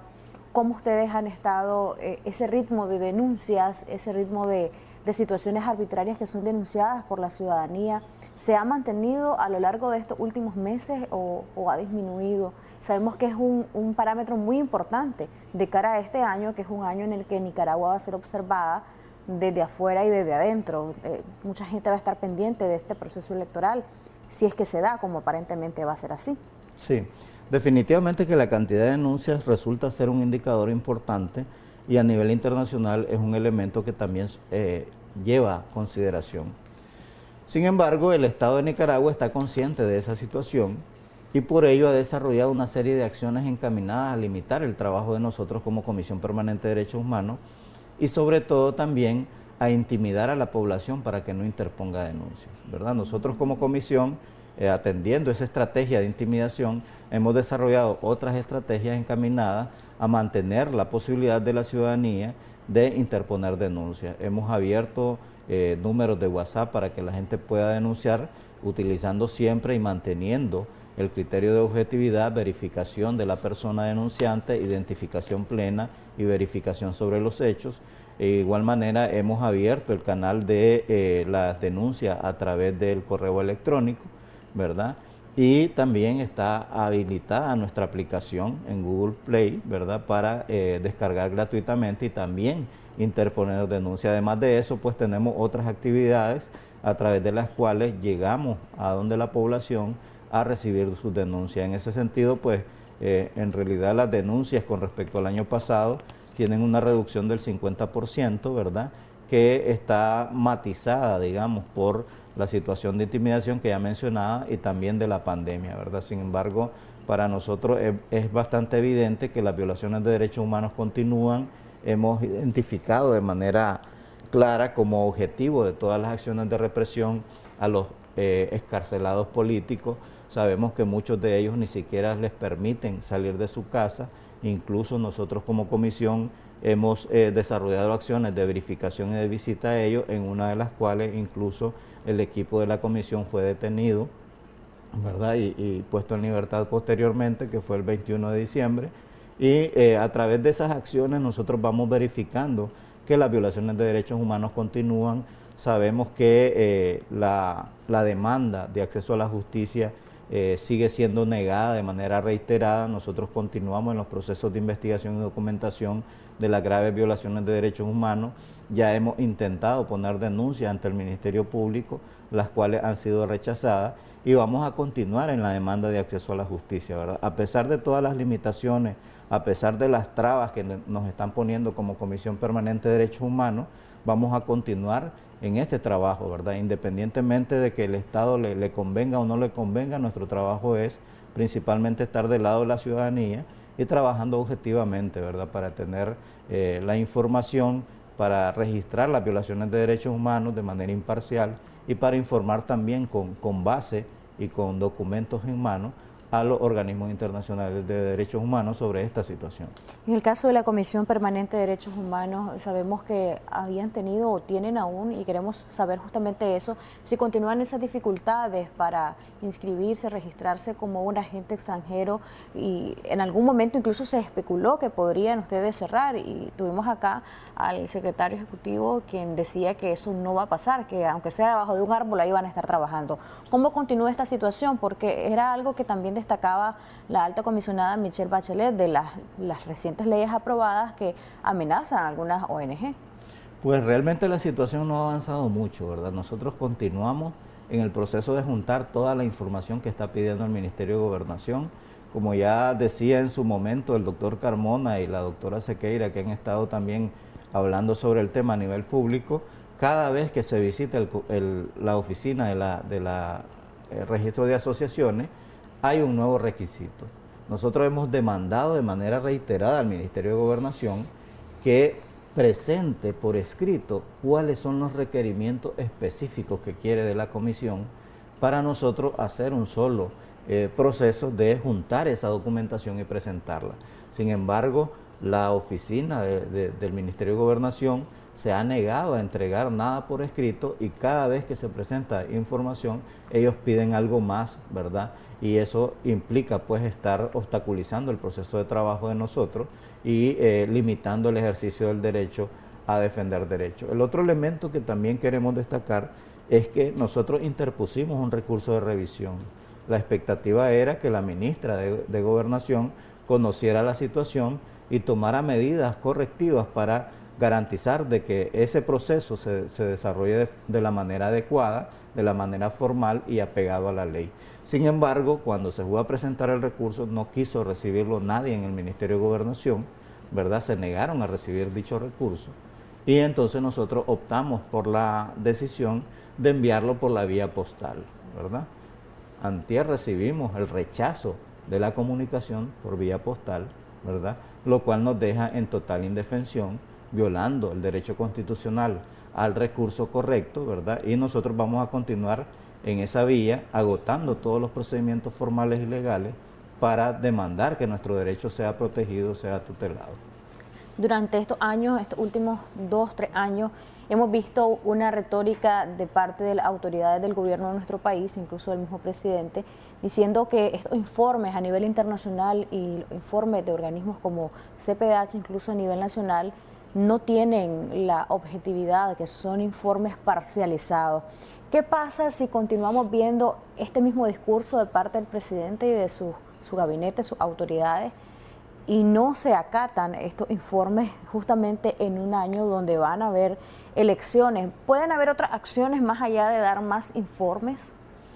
Bueno, las acciones propias del Consejo de Derechos Humanos van encaminadas específicamente a ejercer presión, ¿verdad? Esa es la función del Consejo de Derechos Humanos, que la comunidad internacional declare y repudie las acciones de violación de derechos humanos, esa es parte de lo que le toca al Consejo de Derechos Humanos, ¿verdad? Temas de sanciones, eso corresponde a otras instancias, ya el Parlamento Europeo ha tomado sus medidas, ¿verdad? Suponemos que a partir de este informe el Parlamento Europeo va a tener otras posiciones. Me imagino que va a presionar un poco más al Estado de Nicaragua para que garantice que se cumplan estas 14 recomendaciones que de hace ya un año la Oficina de la Alta Comisionada presentó al Estado de Nicaragua y que fueron respaldadas por el Consejo de Derechos Humanos, pero no le compete en este caso, y en eso tengo que ser claro, al Consejo de Derechos Humanos desarrollar acciones de carácter punitivo o de sanciones, digamos. El Consejo es una instancia principalmente de sensibilización política, de presión política para los estados, pero no en este momento y a este nivel implica la aplicación de sanciones. Creemos que es importante que como organismo de derechos humanos vamos a seguir acompañando a las víctimas y vamos a utilizar los mecanismos que tiene el Consejo para desarrollar otro tipo de acciones encaminadas a que el Estado de Nicaragua realmente reconozca los derechos de las víctimas, y eso ya se maneja a nivel de casos, ¿verdad? Acciones de presión a nivel individualizado. Acciones específicas de presión de acuerdo a cada uno de los casos, que llevan un proceso de documentación, de análisis y de revisión de expertos de los mecanismos del Consejo de Derechos Humanos, ¿verdad? Que implican la obligación del Estado de Nicaragua, de acuerdo a las resoluciones que estos grupos toman, de tomar acción, ¿verdad? Cambios de política, de desarrollar acciones concretas para restituir derechos. Igual vamos a hacer en el caso de la Comisión Interamericana de Derechos Humanos, que es el primer paso para poder llegar a la Corte Interamericana, donde la Corte Interamericana sí tiene la facultad de obligar al Estado a cumplir obligaciones que la Corte decreta como sentencia, ¿verdad? Y en este caso las sentencias van más en el marco de desarrollo de cambios de política, de cambios normativos y de indemnización o reparación para las víctimas. Tenemos dos audios de dos amigos televidentes que nos han enviado sus preguntas o comentarios. Vamos a escucharlos. El primero, adelante. Una consulta para mi estimado ahí de derechos humanos. No sé en qué mundo estamos viviendo, ¿verdad? Pero le hago una pregunta a él. Él no ha visto en las redes sociales también donde atacan a sandinistas a través de las redes sociales. O sea, él dice que él está diciendo que atacan a las personas solo por hacer proselitismo y que gente afines al gobierno los atacan a ellos también. Pero también se ve en las redes sociales cómo atacan a gente que es afiliados al gobierno, o sea, que son sandinistas, que eso no lo ven ellos. O sea, ¿qué pasa? Porque ellos solo se... Vamos a escuchar el siguiente audio. Buenos días, Canal 10. A este señor de Derechos Humanos que está ahí en su canal, quiero preguntarle qué hicieron ellos y qué han hecho por todos los policías que mataron en las revueltas que hubieron en abril, y por todos los militantes sandinistas que también cayeron, que fueron más de 200, torturados, violados, desnudados y echados a correr. Así es que quiero que me diga él qué han hecho en ese aspecto. Gracias. Muchas gracias por su participación. Don Denis. Sí, creo que es importante los planteamientos que hacen los ciudadanos, ¿verdad? Sabemos que hay esa lucha, esa amenazas, intimidación mutuas en las redes sociales de unos contra otros, ¿verdad? Pero nosotros como Comisión Permanente de Derechos Humanos solo podemos dar cuenta de aquellas denuncias que recibimos de manera directa, ¿verdad? Incluso nosotros recibimos denuncias de ciudadanos que dicen que tienen persecución política. Sin embargo, cuando nosotros vamos a revisar y a verificar que su denuncia sea cierta y vemos que no hay ningún mecanismo para verificarla, simplemente no podemos ratificar o evidenciar o respaldar de que existe tal persecución, ¿verdad? Entonces, en ese sentido quiero destacar que nuestros informes van sobre la base de las denuncias que nosotros recibimos y verificamos, ¿verdad? Ese es un primer punto que me lleva a la siguiente pregunta que decía el ciudadano, ¿verdad?, sobre las víctimas sandinistas. Nosotros estamos claros de que en todo este proceso la violencia llevó víctimas de ambos bandos, ¿verdad? Y nosotros hemos sido enfáticos en destacar que la justicia, la verdad, la reparación y la no repetición es para todas las víctimas. Independientemente del bando político en la que hayan estado, definitivamente el derecho a la vida, el derecho a la integridad física es un derecho que todos tenemos que proteger y que el Estado es el garante, ¿verdad? En ese sentido, nosotros tenemos, sobre la base de las denuncias, la mayor cantidad de denuncias que tenemos son violaciones cometidas desde el Estado y desde los grupos afines al gobierno. Sí tenemos denuncias relacionadas de algunas personas que no sabemos su filiación política, pero que sí fueron víctimas de algunas violaciones de derechos humanos, ¿verdad? Del otro lado, ¿verdad? Por eso el planteamiento sigue siendo que la justicia es para todos, la verdad tiene que ser para todos, ¿verdad? Y que todas las víctimas y los familiares tienen los mismos derechos independientemente del grupo político al que Pero el justo reclamo participen. de estos dos ciudadanos y de los familiares de víctimas, ¿a quién se lo debe hacer? ¿Quién es el garante de todo? Muy bien. En principio, ¿verdad? Nosotros sí tenemos la denuncia de un policía, ¿verdad? Que murió en Carazo, ¿verdad? Que es parte de esa demanda de justicia. El planteamiento principal de demanda de justicia tiene que ser frente al Estado. Sin embargo, en un Estado como el que estamos, donde solamente se está viendo un lado de la situación, no es un acceso confiable a la justicia.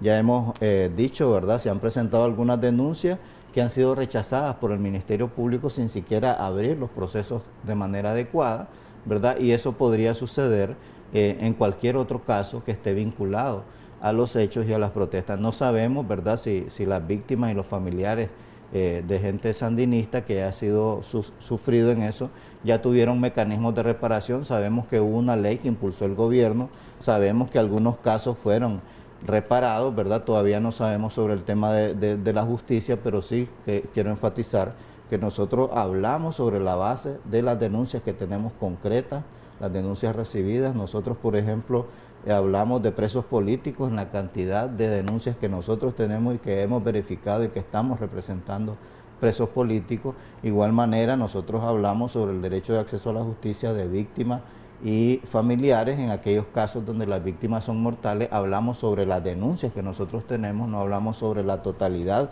de personas que murieron en ese contexto, de las cuales se les privó de la vida, ¿verdad? Igualmente, hablamos de más de 100 y pico de torturados, ¿verdad? Pero solamente de los torturados de los cuales tenemos denuncias. Sabemos que las torturas son todavía más amplias y que hay un universo de derechos humanos, de violaciones de derechos humanos, de las cuales la comisión no puede dar cuenta porque no tiene denuncias específicas. Pero si alguien ha sido víctima o su familiar ha sido víctima, ¿pudieran acercarse a ustedes y establecer la denuncia, Denis? Independientemente de la afiliación política, independientemente de si es simpatizante del gobierno, ¿no? Sí, nosotros como comisión, nuestros principios es ser apartidario, ser imparcial.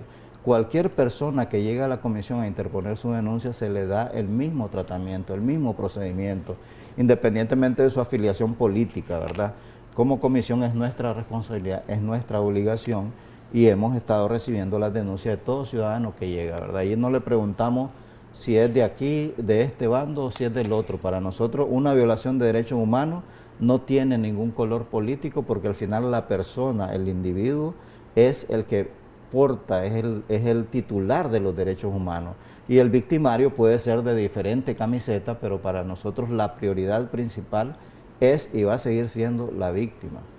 Así es. Bueno, muchísimas gracias, Denis Darce, por habernos acompañado, el secretario ejecutivo adjunto de la Comisión Permanente de Derechos Humanos. Sus palabras de cierre referidas al informe y al compromiso de la CPDH, lo que podemos o deberíamos de ver como cambios idóneos para que se cambie esa visión que se tiene de Nicaragua, para algunos con justa razón, para otros como el gobierno de nuestro país con una óptica parcializada, pero lo cierto es que hay una visión de Nicaragua donde se dice que hay violaciones a los derechos humanos, que hay falta de libertades de los nicaragüenses. ¿Cómo el gobierno puede contrarrestar eso? ¿Cuál sería ese paso a paso en un año tan importante como este para Nicaragua? Sí, bueno, el gobierno tiene recomendaciones de la Comisión Interamericana, tiene recomendaciones del Consejo de Derechos Humanos, tiene recomendaciones de la Oficina de la Alta Comisionada, tiene recomendaciones de la OEA, y cada una de esas recomendaciones hacen énfasis en las medidas inmediatas a tomar, ¿verdad? La primera medida que todos, la comunidad internacional y nosotros como comisión y la sociedad civil nicaragüense ha venido demandando, es la restitución de todos los derechos, ¿verdad? El derecho a la libertad de opinión, de expresión, de movilización, etcétera. Aunque la ley todavía específicamente no limite ese derecho, las acciones de la Policía Nacional, las acciones de grupos afines al gobierno, llevan a la limitación del ejercicio de todos esos derechos, ¿verdad? El segundo planteamiento es la liberación de todos los presos políticos, ¿verdad? Ese planteamiento ha sido también reiterativo y que debe ser uno de los pasos que el gobierno de Nicaragua debe hacer. El otro elemento tiene que ver con el desarme y desarticulación de los grupos paramilitares o parapoliciales o de los grupos afines al gobierno que actúan como fuerzas de choque para intimidar y reprimir, ¿verdad? Y bueno, ahí vamos avanzando sobre el tema de las reformas electorales, las reformas institucionales, como remarcaba la alta comisionada, y por supuesto las reformas institucionales pasan por dejar de utilizar las instituciones públicas como instrumentos de represión política partidaria, y ahí podemos ir avanzando en la demanda de verdad, justicia y reparación de las víctimas y familiares de diferentes y graves violaciones de derechos humanos, donde está la privación del derecho a la vida, las torturas, la violencia sexual, las lesiones y otra serie de violaciones de derechos humanos que son en la vida cotidiana, como las detenciones ilegales, las detenciones arbitrarias, ¿verdad? Que son parte de esa vida cotidiana que el Estado de Nicaragua debe cambiar para crear condiciones que realmente permitan ver a la comunidad internacional que vamos hacia un cambio. Y definitivamente, ¿verdad?, aunque mucha gente no le gusta hablar del diálogo, necesariamente tiene que abrirse un diálogo nacional, ¿verdad?, porque los conflictos han llevado a un nivel tan grave y las violaciones de derechos humanos que trascienden todo este conflicto son tan graves que requieren de un proceso de acuerdo entre las partes involucradas en el conflicto y soluciones que sean pacíficas y que sean duraderas y realmente que impliquen reformas estructurales y reformas incluso normativas, considerando toda la última normativa violatoria de derechos humanos que deben llevarse a cabo para regresar al camino hacia el desarrollo, hacia el respeto de los derechos humanos y por supuesto hacia la democracia. Hay un tercer audio que queremos escucharlo antes de finalizar. Adelante. Buenos días, mi nombre es Ramón Núñez. Quiero felicitar a la CPDH por su trabajo y estamos seguros y estamos claros de que el gobierno y sus operarios están haciendo de todo para entorpecer el trabajo y confundir a las personas, así como las dos personas que acaban de llamar criticando el trabajo de la CPDH, pero criticar el trabajo de los que están defendiendo los derechos de los más de los que no pueden defenderse es absurdo. Así que yo felicito a todas esas personas que trabajan en pro de los derechos de la población. Muchas gracias. Gracias a usted. Antes de finalizar, luego de haber escuchado ese audio también, usted hablaba de diálogo. ¿Debería de ser este diálogo antes de las elecciones? De hecho, el diálogo tiene que ser antes de las elecciones para definir ese marco de acción en el cual van a participar los que confíen en ese proceso, ¿verdad? Incluso el diálogo podría dar un matiz de confianza a ese proceso, pero obviamente antes de sentarse al diálogo tienen que restituirse todos los derechos humanos y cumplir una serie de compromisos internacionales que tiene Nicaragua como Estado y que tiene el Estado de Nicaragua con el pueblo de Nicaragua. Quiero reiterar, ¿verdad?, que como comisión estamos siempre del lado de las víctimas y que allá en la comisión recibimos denuncias de sandinistas, de no sandinistas, etcétera. Pero nosotros no clasificamos en ningún momento a los denunciantes de acuerdo a su perfil político partidario, sino como una persona víctima de violación de derechos humanos. ¿Y qué sujeto de derechos acá? Que es sujeto de derechos y sobre todo que al final de cuentas el último responsable de garantizar, proteger y tomar medidas que tutelen derechos humanos es el Estado, porque al Estado es al que le pagamos para que desarrolle ese trabajo. Nosotros le pagamos a la Policía Nacional para que garantice seguridad y protección de los derechos humanos de todos, no de un grupo, ¿verdad? Nosotros le pagamos al Consejo Supremo Electoral para que garantice elecciones libres, transparentes y justas para todos, no para un partido. Igual para todas las instituciones, le pagamos al Poder Legislativo para que legisle, para que procure leyes en el marco de los derechos humanos de todos y no bajo los intereses de un partido político. Gracias, Denis Darce, nuevamente por habernos acompañado acá en Acción 10 en la mañana. Al regresar del corte hablamos sobre la vacuna rusa. Ya se recibió la primera cantidad no precisada por autoridades de gobierno, pero sí, ya se dio a conocer esta noticia el día de ayer y vamos a hablar de qué sectores poblacionales deberían de ser los priorizados. Esto con un experto en epidemiología. Regresamos con esto y más.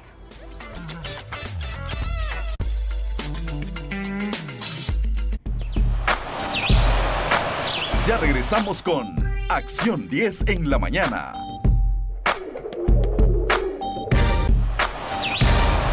Continuamos con Acción 10 en la mañana.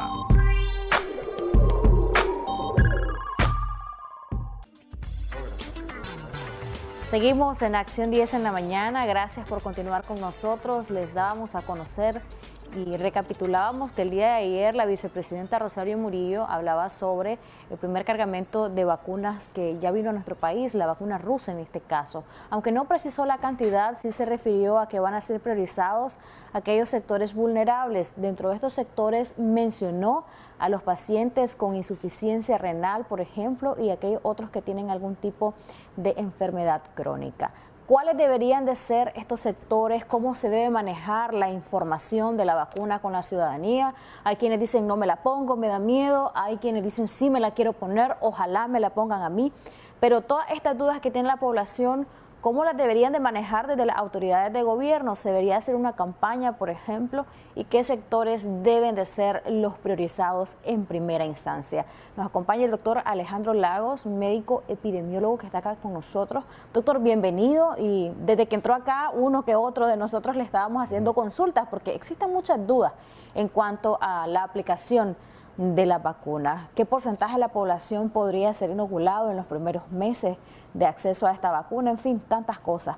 Pero iniciemos por eso justamente. Se dio a conocer que ya está un buen cargamento de la vacuna, en este caso la vacuna rusa.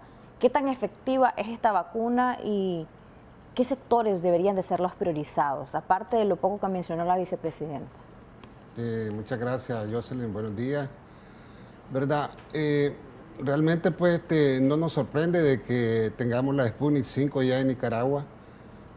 Creo que tenemos asegurada la Pfizer por la OMS también, que probablemente vendrá a finales de marzo. Creo que todas las vacunas, ¿verdad? Todas las vacunas son seguras para el propósito que fueron diseñadas, es decir, disminuir la mortalidad por COVID-19.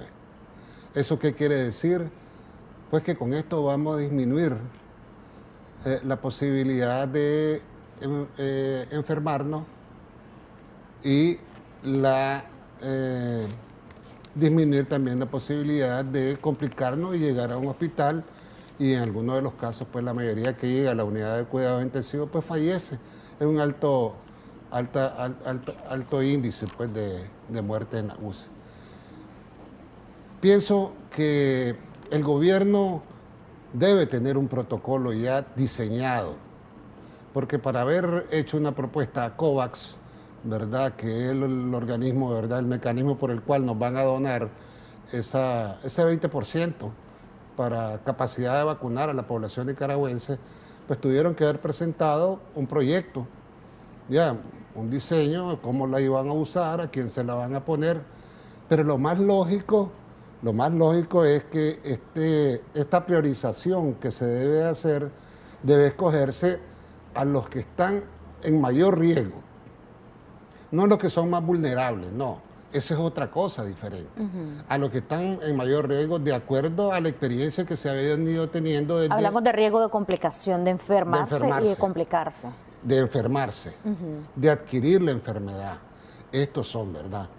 Y entonces, ¿quiénes son los que más se murieron?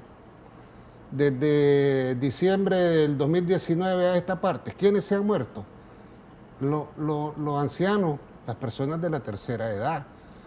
Bueno, que de ahí se ha venido deduciendo de que las personas que tienen enfermedades agregadas, como son los hipertensos, como son los cardiópatas, como son los diabéticos, ¿verdad? Como los que tienen cáncer, los que tienen SIDA, pues todas estas personas tienen un sistema inmunodeprimido, es decir, sus defensas son totalmente bajas, están disminuidas.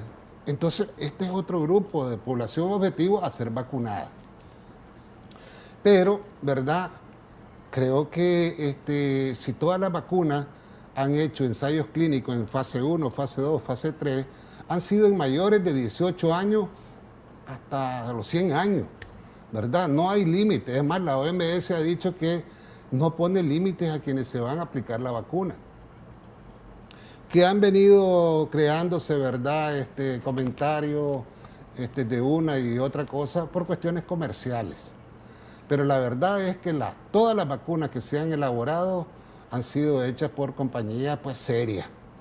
¿Cómo debería de manejarse, doctor, la información de parte de las autoridades de gobierno? ¿Debería de haber una campaña masiva para concientizar a la gente o para darle a conocer los pros y los contras de las vacunas, que son prácticamente más pro que contra?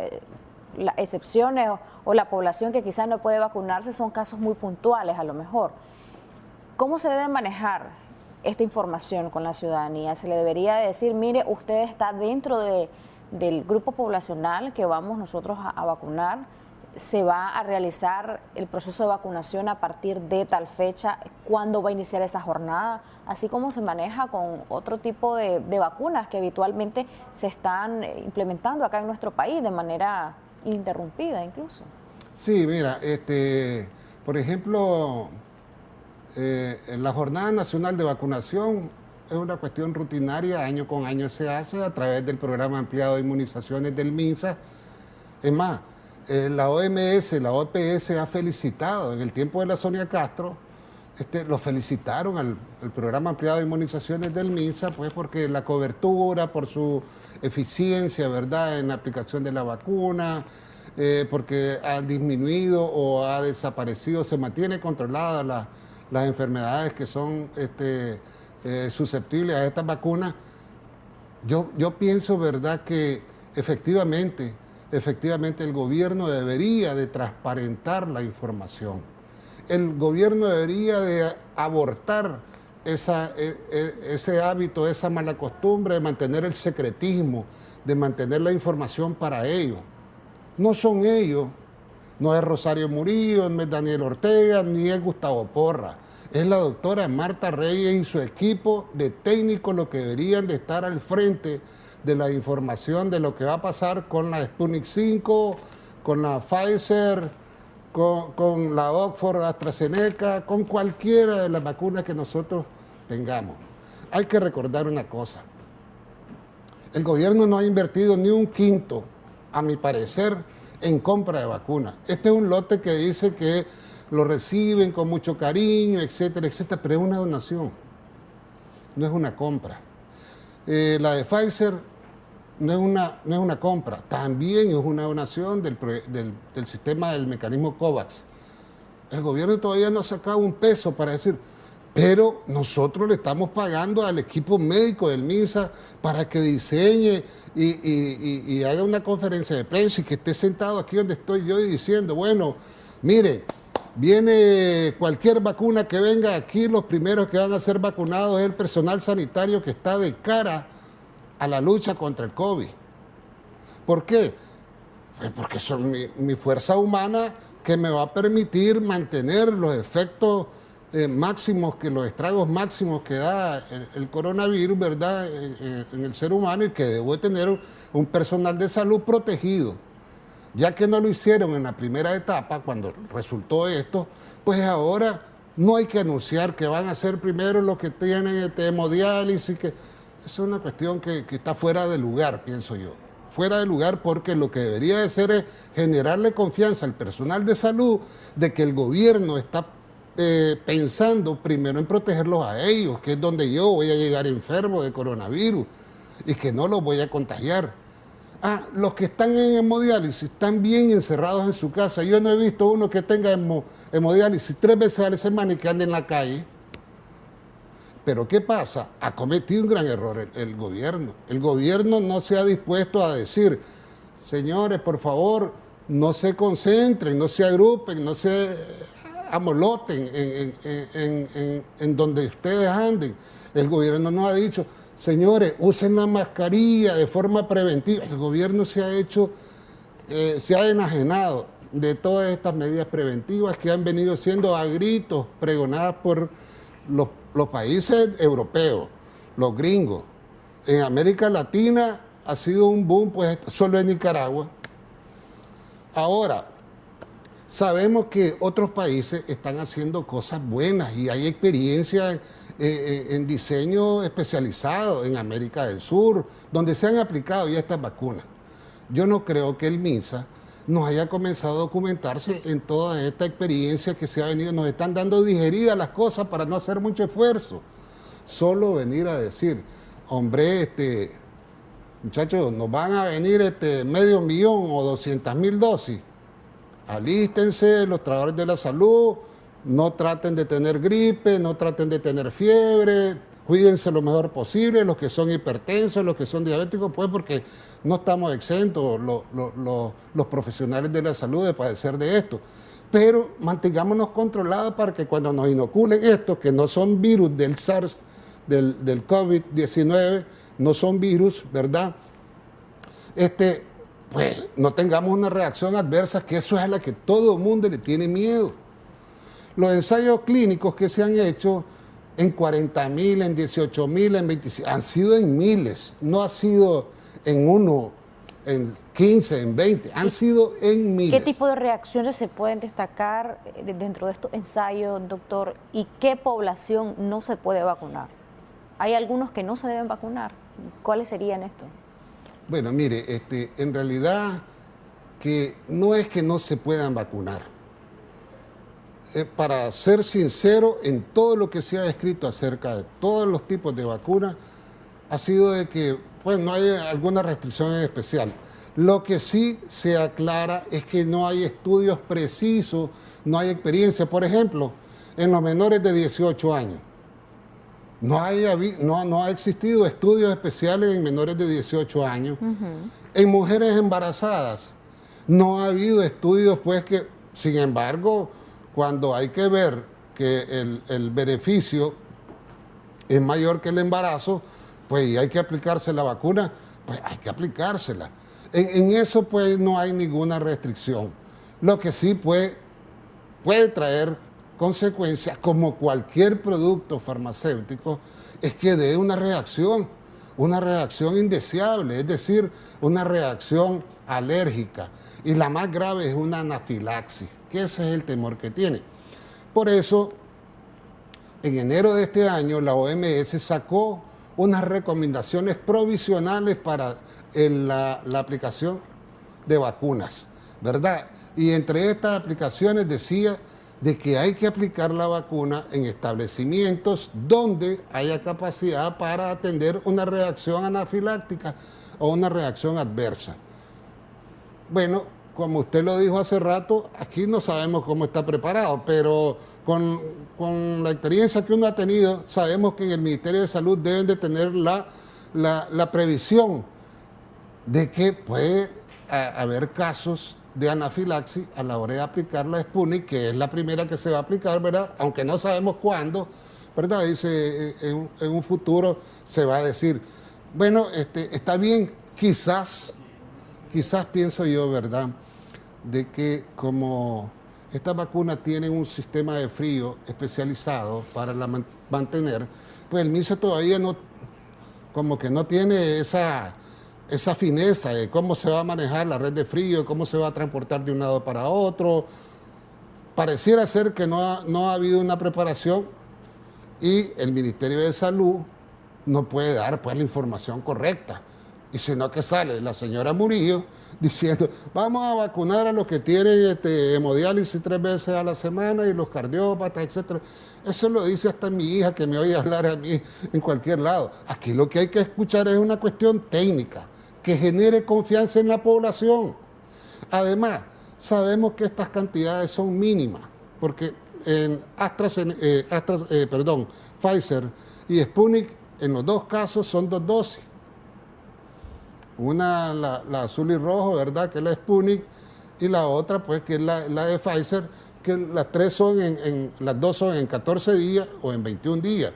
Una una primera dosis y una segunda dosis. ¿Qué quiere decir esto? Bueno, que vamos a tener vacuna limitada. Y esto debería desencadenar un protocolo, ¿verdad? Un mecanismo en el cual se diga a quiénes son los que se van a priorizar. Poner los grupos poblacionales objetivos de forma específica para no generar expectativas. El gobierno se ha ganado una desconfianza terrible, sobre todo en el sistema de salud, porque se maneja a voluntades, a caprichos, con ese hermetismo de información. Ahora, con esto de que el propósito es disminuir la morbimortalidad, ¿verdad? Y yo creo pues que el impacto socioeconómico también disminuir ese negativo impacto socioeconómico que ha tenido la pandemia en Nicaragua, aunque el gobierno diga que estamos normales, sabemos que no es así, porque aunque hayan 43 o 50 o 60 casos en esta semana que pasó, quiere decir que el virus anda circulando. Y si el gobierno no ha leído de que las variantes, las mutantes, los nuevos pues coronavirus que han salido, dice que son más contagiosos, debería estar preocupado con un caso que se presente. Sí, por eso el mismo Daniel dijo, ella anda, dice la viruela que desapareció y le anda exigiendo a uno que se vacune. Pues hombre, hay que agarrar esos ejemplos, el gobierno los debiera de tomar. Ahora que tenemos nosotros una pandemia en la mano, que la tenemos en nuestro territorio nacional, el gobierno debería estar disponiendo un fondo para decir, bueno, vamos a comprar tanto y no se preocupen, porque aquí la población objetivo es vacunar al 100% de gente que esté en riesgo.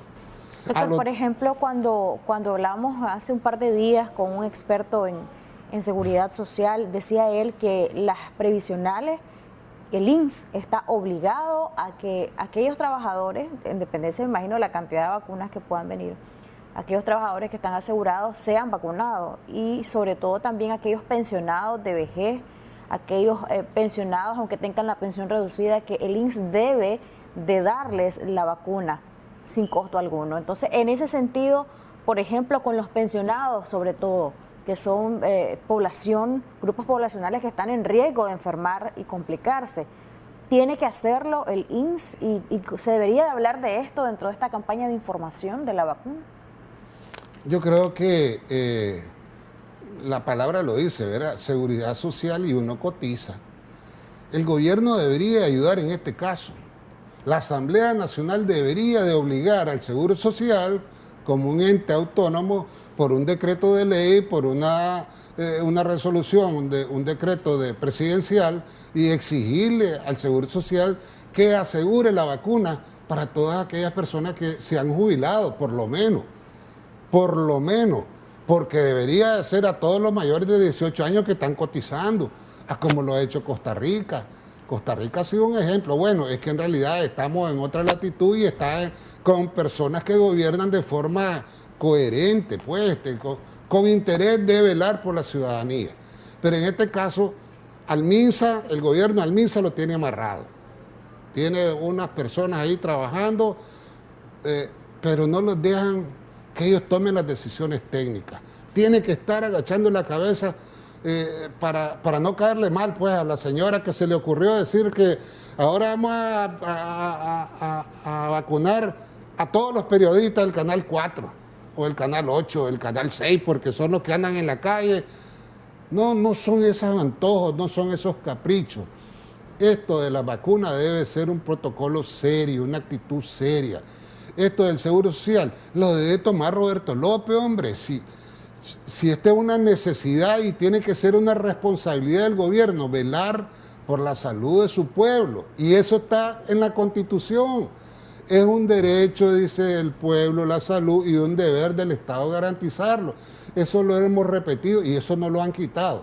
El gobierno ya lo hubiera exigido por ley, pues, porque a lo mejor, ¿verdad?, van a decir, y hay por toda gripe que venga vamos a tener que estar comprando vacunas para esto.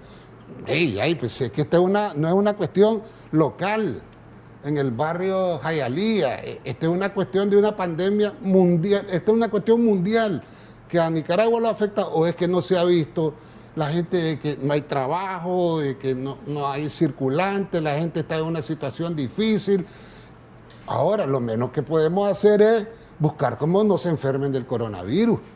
Porque aquí es cierto, han disminuido los gastos porque lo han agarrado, cuando comenzó esto, se lo encadenaron y ahí se hubieron hoyos pues por todos lados, porque ahora uno se muere en tiempos normales y no encuentra un espacio en un cementerio, ¿verdad? Entonces creo que es una responsabilidad del Seguro Social garantizarle la vacuna.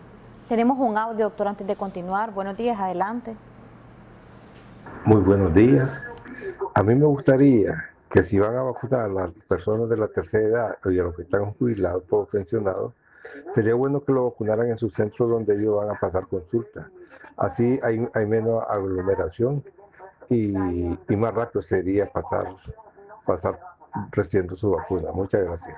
Muchas gracias a usted. Una recomendación muy válida del amigo televidente que dice que deberían de ser vacunados en el lugar donde son asistidos, atendidos normalmente, en el centro hospitalario donde son atendidos. Pero también muchos quisieran ser vacunados en sus hogares, como se hace en las jornadas de vacunación masivas que tiene todos los años el Ministerio de Salud. Por ejemplo, estos adultos mayores que son pensionados, muchos de ellos se exponen, sobre todo los de la pensión reducida, a ir a las entidades bancarias los 5 de cada mes y hay un montón de gente, evidentemente en los bancos, y ahí se exponen, razón de más por la que deben de ser prioridad. Nos preguntan también, doctor, si a pesar de la vacuna que ha tenido un impacto, según organismos internacionales, en la reducción de las muertes, alrededor de un 20%, escuchaba el día de ayer, a pesar de ello, se tienen que seguir tomando las medidas como el uso de mascarilla, aquella persona que ya fue vacunada, por ejemplo. Sí, eso lo recomienda la OMS y lo recomiendan también las compañías que están haciendo estas vacunas, ¿verdad? El hecho de que uno se inocule, ¿verdad?, el producto, no quiere asegurarle de que ya quedó inmune para toda la vida, porque recordemos que estos productos pues son de reciente elaboración, en un tiempo récord pues prácticamente, pero esto ha traído como recomendaciones buenas. Estas investigaciones han derivado en recomendaciones buenas, ¿verdad?, de que no son como triunfalistas, es decir, van a controlar y van a bajar la mortalidad, pero la persona debe seguir cuidándose con las medidas preventivas, las medidas, ¿verdad?, de protección específica con su mascarilla, con su pantalla, ¿verdad? Hay gente que usa guantes, hay gente que usa turbante, hay gente que se baña cuando llega de la calle, hay gente que se echa cosas en los pies. Bueno, creo que todas las medidas que conlleven a evitar el contagio son buenas. Siempre válidas. Nos preguntan también si a una persona que es vacunada para COVID-19 con la vacuna de la cual estamos disponiendo en este momento en Nicaragua, según el anuncio de la vicepresidenta, puede tener algún tipo de reacción. Por ejemplo, le puede dar fiebre, etcétera, y si le da fiebre debería de ser enviada a su casa y no trabajar. Mire, como dijimos anteriormente, todos los productos, ¿verdad?, cualquiera que sea vía parenteral, pues intramuscular, intravenoso, es más, hasta inhalado, puede dar cualquier reacción alérgica. Está comprobado y está descrito, ¿verdad?, en los estudios que se han hecho en esta fase 1, 2 y 3 y hasta en 4, ¿verdad?, que puede dar un síndrome gripal, es decir, un cuadro clínico que figure como si fuera una gripe natural. Pero no amerita reposo. Pues realmente que cuando están estas reacciones adversas, creo que debe estar en el protocolo, pues, puede dar una fiebre de 38 grados, puede dar un ataque al estado general que produce astenia, es decir, que nos pone a nosotros todo decaído. ¿Cómo va a ir a trabajar uno así? Eso debería estar inserto en el protocolo que el Ministerio de Salud debe de elaborar. Toda esa información la ciudadanía demanda. Eso es lo que debería saber la gente. Es que compartir la información se le hace más fácil al Ministerio de Salud. Y si, por ejemplo, maestros, vamos a poner a las personas que están expuestas como dentro del grupo priorizado, ¿verdad? Los maestros, bueno, esto va a ser de acuerdo, ¿verdad?, de forma escalonada, debería de ser, pues no va a ser porque no somos funcionarios del Ministerio de Salud, debería de ser de forma escalonada de acuerdo a la disposición de la vacuna. Si nosotros tenemos ahorita un poquito de vacuna, lo primero, señora Murillo, olvídese ahorita de lo que se están haciendo la hemodiálisis. Preocúpese por los trabajadores de la salud. Preocúpese por los trabajadores de la salud. Los trabajadores de la salud es el principal grupo objetivo de personas que deben de ser vacunadas. ¿Qué cantidad poblacional debería ser inoculada en nuestro país para tener una disminución de los casos complicados de COVID? ¿O qué cantidad, hablando de realidades, podrían ser vacunados en Nicaragua? Mire, las vacunas están diseñadas para mayores de 18 años. La casuística, pues pongámosle así para que entendamos la población, los casos se ha dado en mayores de 50 años y en enfermos, es decir, en personas descompensadas, ya sea de azúcar, ya sea de la presión, o enfermedades de cáncer, de cirrosis. Estas personas creo que deberían de ser vacunadas. Pero realmente pues que si el coronavirus le da a mayores de 18 años, hasta 100 años, 102 años, porque se ha muerto gente de 103 años, 102 años de coronavirus, ¿verdad? Deben de ser puestos dentro del sistema de verdad de priorización, pero, como le dije, de forma escalonada. Los primeros son los primeros que están en la línea de lucha contra los segundos, serían las personas mayores de 70 años, ¿verdad? Y sobre todo si tienen enfermedades agregadas. Después vienen los maestros, después vienen los policías, después vienen los del ejército, después vienen las personas que están de cara a grupos, por ejemplo, las que están en los bancos, por ejemplo, las cajeras que están que no son trabajadores sanitarios, pues, pero que están expuestos, que corren el riesgo de contaminarse más fácilmente que otros que usa mascarilla, que se lava las manos, que no sale a la calle, que no tiene tanto contacto con que mucha no tiene ciudadanía. contacto. Entonces todo eso debería de estar escrito, que creo que debe estar escrito. Lo que pasa es, como le digo, pero no ha sido comunicado. No le sueltan la mano al Ministerio de Salud para que transparente, para que comparta. Si la gente, eso que usted está diciendo, tiene duda, tiene miedo, tiene desconfianza en aplicarse la vacuna, es precisamente por eso. Porque no hay información. Al MINSA le conviene que las personas estén informadas. ¿Cómo va a ir?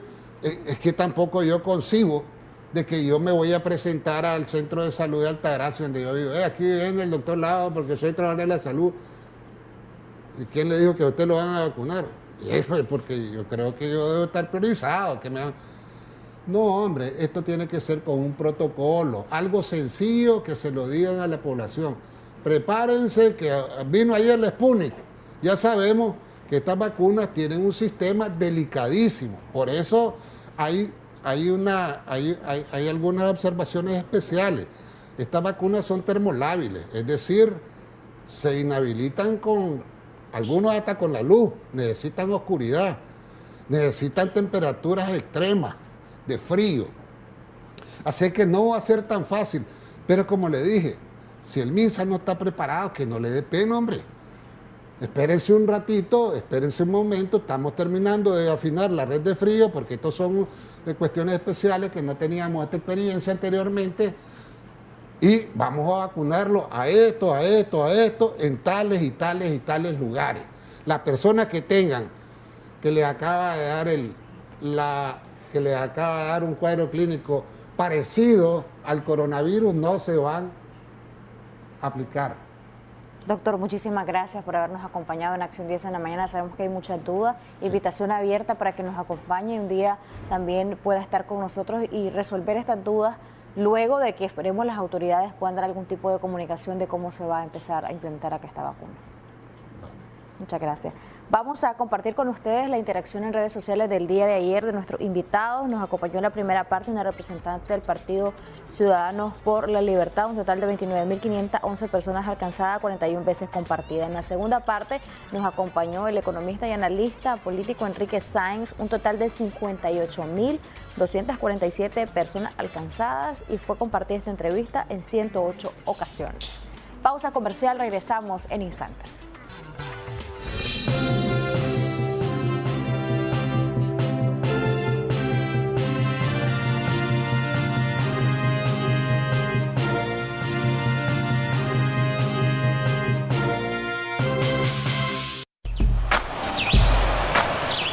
regresamos con Acción 10 en la mañana.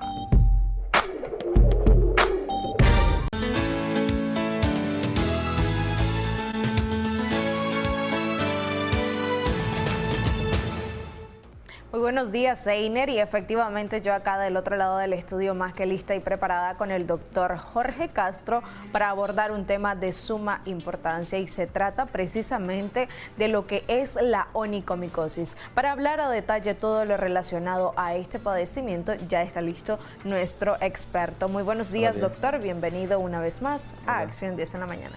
Buenos días, ¿verdad?, a todos los televidentes que ven este programa. Y bueno, es importante tener en cuenta, ¿verdad?, de que estos padecimientos son bastante comunes. Este tipo de problemáticas que se dan en las uñas no es algo, ¿verdad?, de que es aislado, sino que casi podríamos hablar más de un 50% de las personas tienen más de alguna de las uñas contaminadas, desprendidas, quebradizas, con algún tipo de apariencia oscura, ¿verdad? Y lo importante, ¿verdad?, de hablar de estos temas es de que la persona tiene que darle un seguimiento cuando vea una anomalía en cualquiera de sus uñas, ya sea de las manos o de los pies, porque cuando no se da un seguimiento o no se le pone atención a estos pequeños síntomas que se empiezan a presentar de una apariencia diferente de la uña, que no se vea en el grosor normal, que no se vea con la coloración normal, hay que verlo de inmediato para que no vaya a provocar de que más uñas se vayan contaminando, porque cuando tenemos una onicomicosis es una presencia de hongos, hay una infección micótica en la uña, y cuando hablamos de infección significa que esto se puede proliferar a otras partes, ¿verdad?, incluso del cuerpo, porque si tenemos hongo en las uñas de las manos y nos estamos tocando diferentes áreas del cuerpo, nos rascamos la cara, a veces, por decir, cuando nos bañamos, tenemos contacto, ¿verdad?, con áreas genitales, y esto podría también estar provocando que se haga una transmisión a nivel general del cuerpo. Entonces, viéndolo desde ese punto de vista, es bastante importante de que si una persona está presentando síntomas, ¿verdad?, en su uña, de una apariencia que no sea la normal, sería bueno de que visite al podólogo para que se le haga una valoración y identificar si en realidad es una secuela de alguna enfermedad o es una infección de hongo, ya que también hay enfermedades que pueden deteriorar la uña, como por ejemplo en el caso de las personas diabéticas, no necesariamente tienen hongos, pero sí presentan algún tipo de anomalía, ¿verdad?, en sus uñas, y pierden, por así decir, la estética en el aspecto de sus uñas. ¿Cuáles son las principales causas que conllevan a las personas a desarrollar este padecimiento, como lo es la onicomicosis? ¿Existe algún factor que influye al desarrollo de este padecimiento? Bueno, sí, hay un sinnúmero de causas, pero los más comunes, por ejemplo, son los traumas, cuando las personas se golpean, ya sea en la uña de los pies o de las manos, tienden a haber desprendimientos internos en la uña, y esto provoca de que haya una apertura a este tipo de microorganismos que son bien, aprovechan, ¿verdad?, la condición que puede tener ya sea la uña desprendida o una uña que tenga una hemorragia por un golpe. Entonces vienen a generarse condiciones para que ese hongo se prolifere en el área y contamine completamente la uña. También lo que es contaminación por contacto, cuando las personas usan instrumentos que no están limpios, por decir, esto se puede dar bastante en lo que son los centros, ¿verdad?, de atención de pedicura y manicura. Es importante de que la persona siempre se asegure de que los equipos estén esterilizados, y preguntar siempre al pedicurista, al manicurista, al podólogo, porque incluso en las clínicas que brindamos servicios de pedicura, nosotros tenemos que demostrarle al paciente cuál es nuestro procedimiento de esterilización. No solamente decir está esterilizado y confía en nosotros, sino de que hay que averiguar en realidad cuáles son los métodos que se están utilizando en cada establecimiento para esterilizar, ya que la manipulación que se hace a veces en las uñas, o personas que tienen uñeros, recordemos que hay incluso a veces en los uñeros hay infecciones bacterianas, y es bastante común, nosotros recibimos todos los días personas que llegan con ese problema. Fui al salón, no andaba nada, y de repente apenas me limpiaron la uña, se me inflamó el dedo. Entonces, ¿qué significa esto? Que el instrumento no se limpió bien después de haber atendido a un paciente con una infección bacteriana, y esta se transmitió. Igual manera puede pasar en el caso de las infecciones de hongo. Ok, ya para ir finalizando esta entrevista, doctor, ¿qué consecuencias podemos encontrar en los pacientes diabéticos que desarrollan una onicomicosis? Bueno, en este caso lo más importante es lo que es el mantenimiento en el corte de la uña, porque el hongo tiende a hacer una uña más gruesa, a veces se empieza a encorvar, ya sea que se ponga como en forma cóncava o en forma convexa. Entonces esto viene a generar presión en la pulpa de los dedos, y la persona diabética no es recomendable que esté expuesta a este tipo de presiones que generan las láminas unguiales deformadas, porque pueden generar hemorragias internas o hemorragias subunguiales, como se le conoce. ¿Sus recomendaciones en torno a este tema?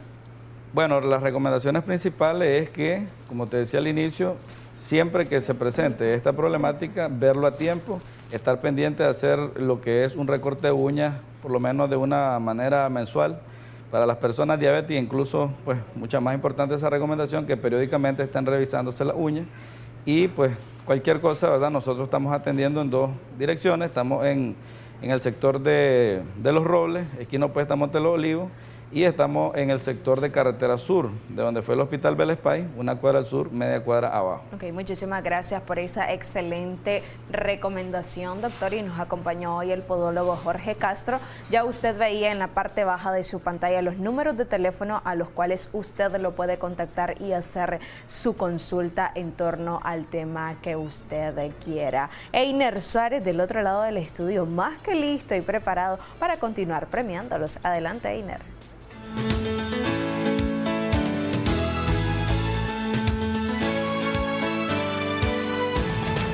Ya en la recta final de una edición más, antes de finalizar, queremos felicitar al matrimonio Bravo González por arribar a 1 año más de feliz matrimonio. Las felicitaciones van de parte de familiares y amigos, quienes les aprecian mucho. Bueno, muchas felicidades, señores. De esta manera nosotros ponemos punto final a esta edición de la revista Acción 10 en la mañana, pero mañana, en punto de las 6 de la mañana, nosotros continuaremos informándoles a ustedes. Gracias por haber estado con nosotros. Que tenga un excelente día.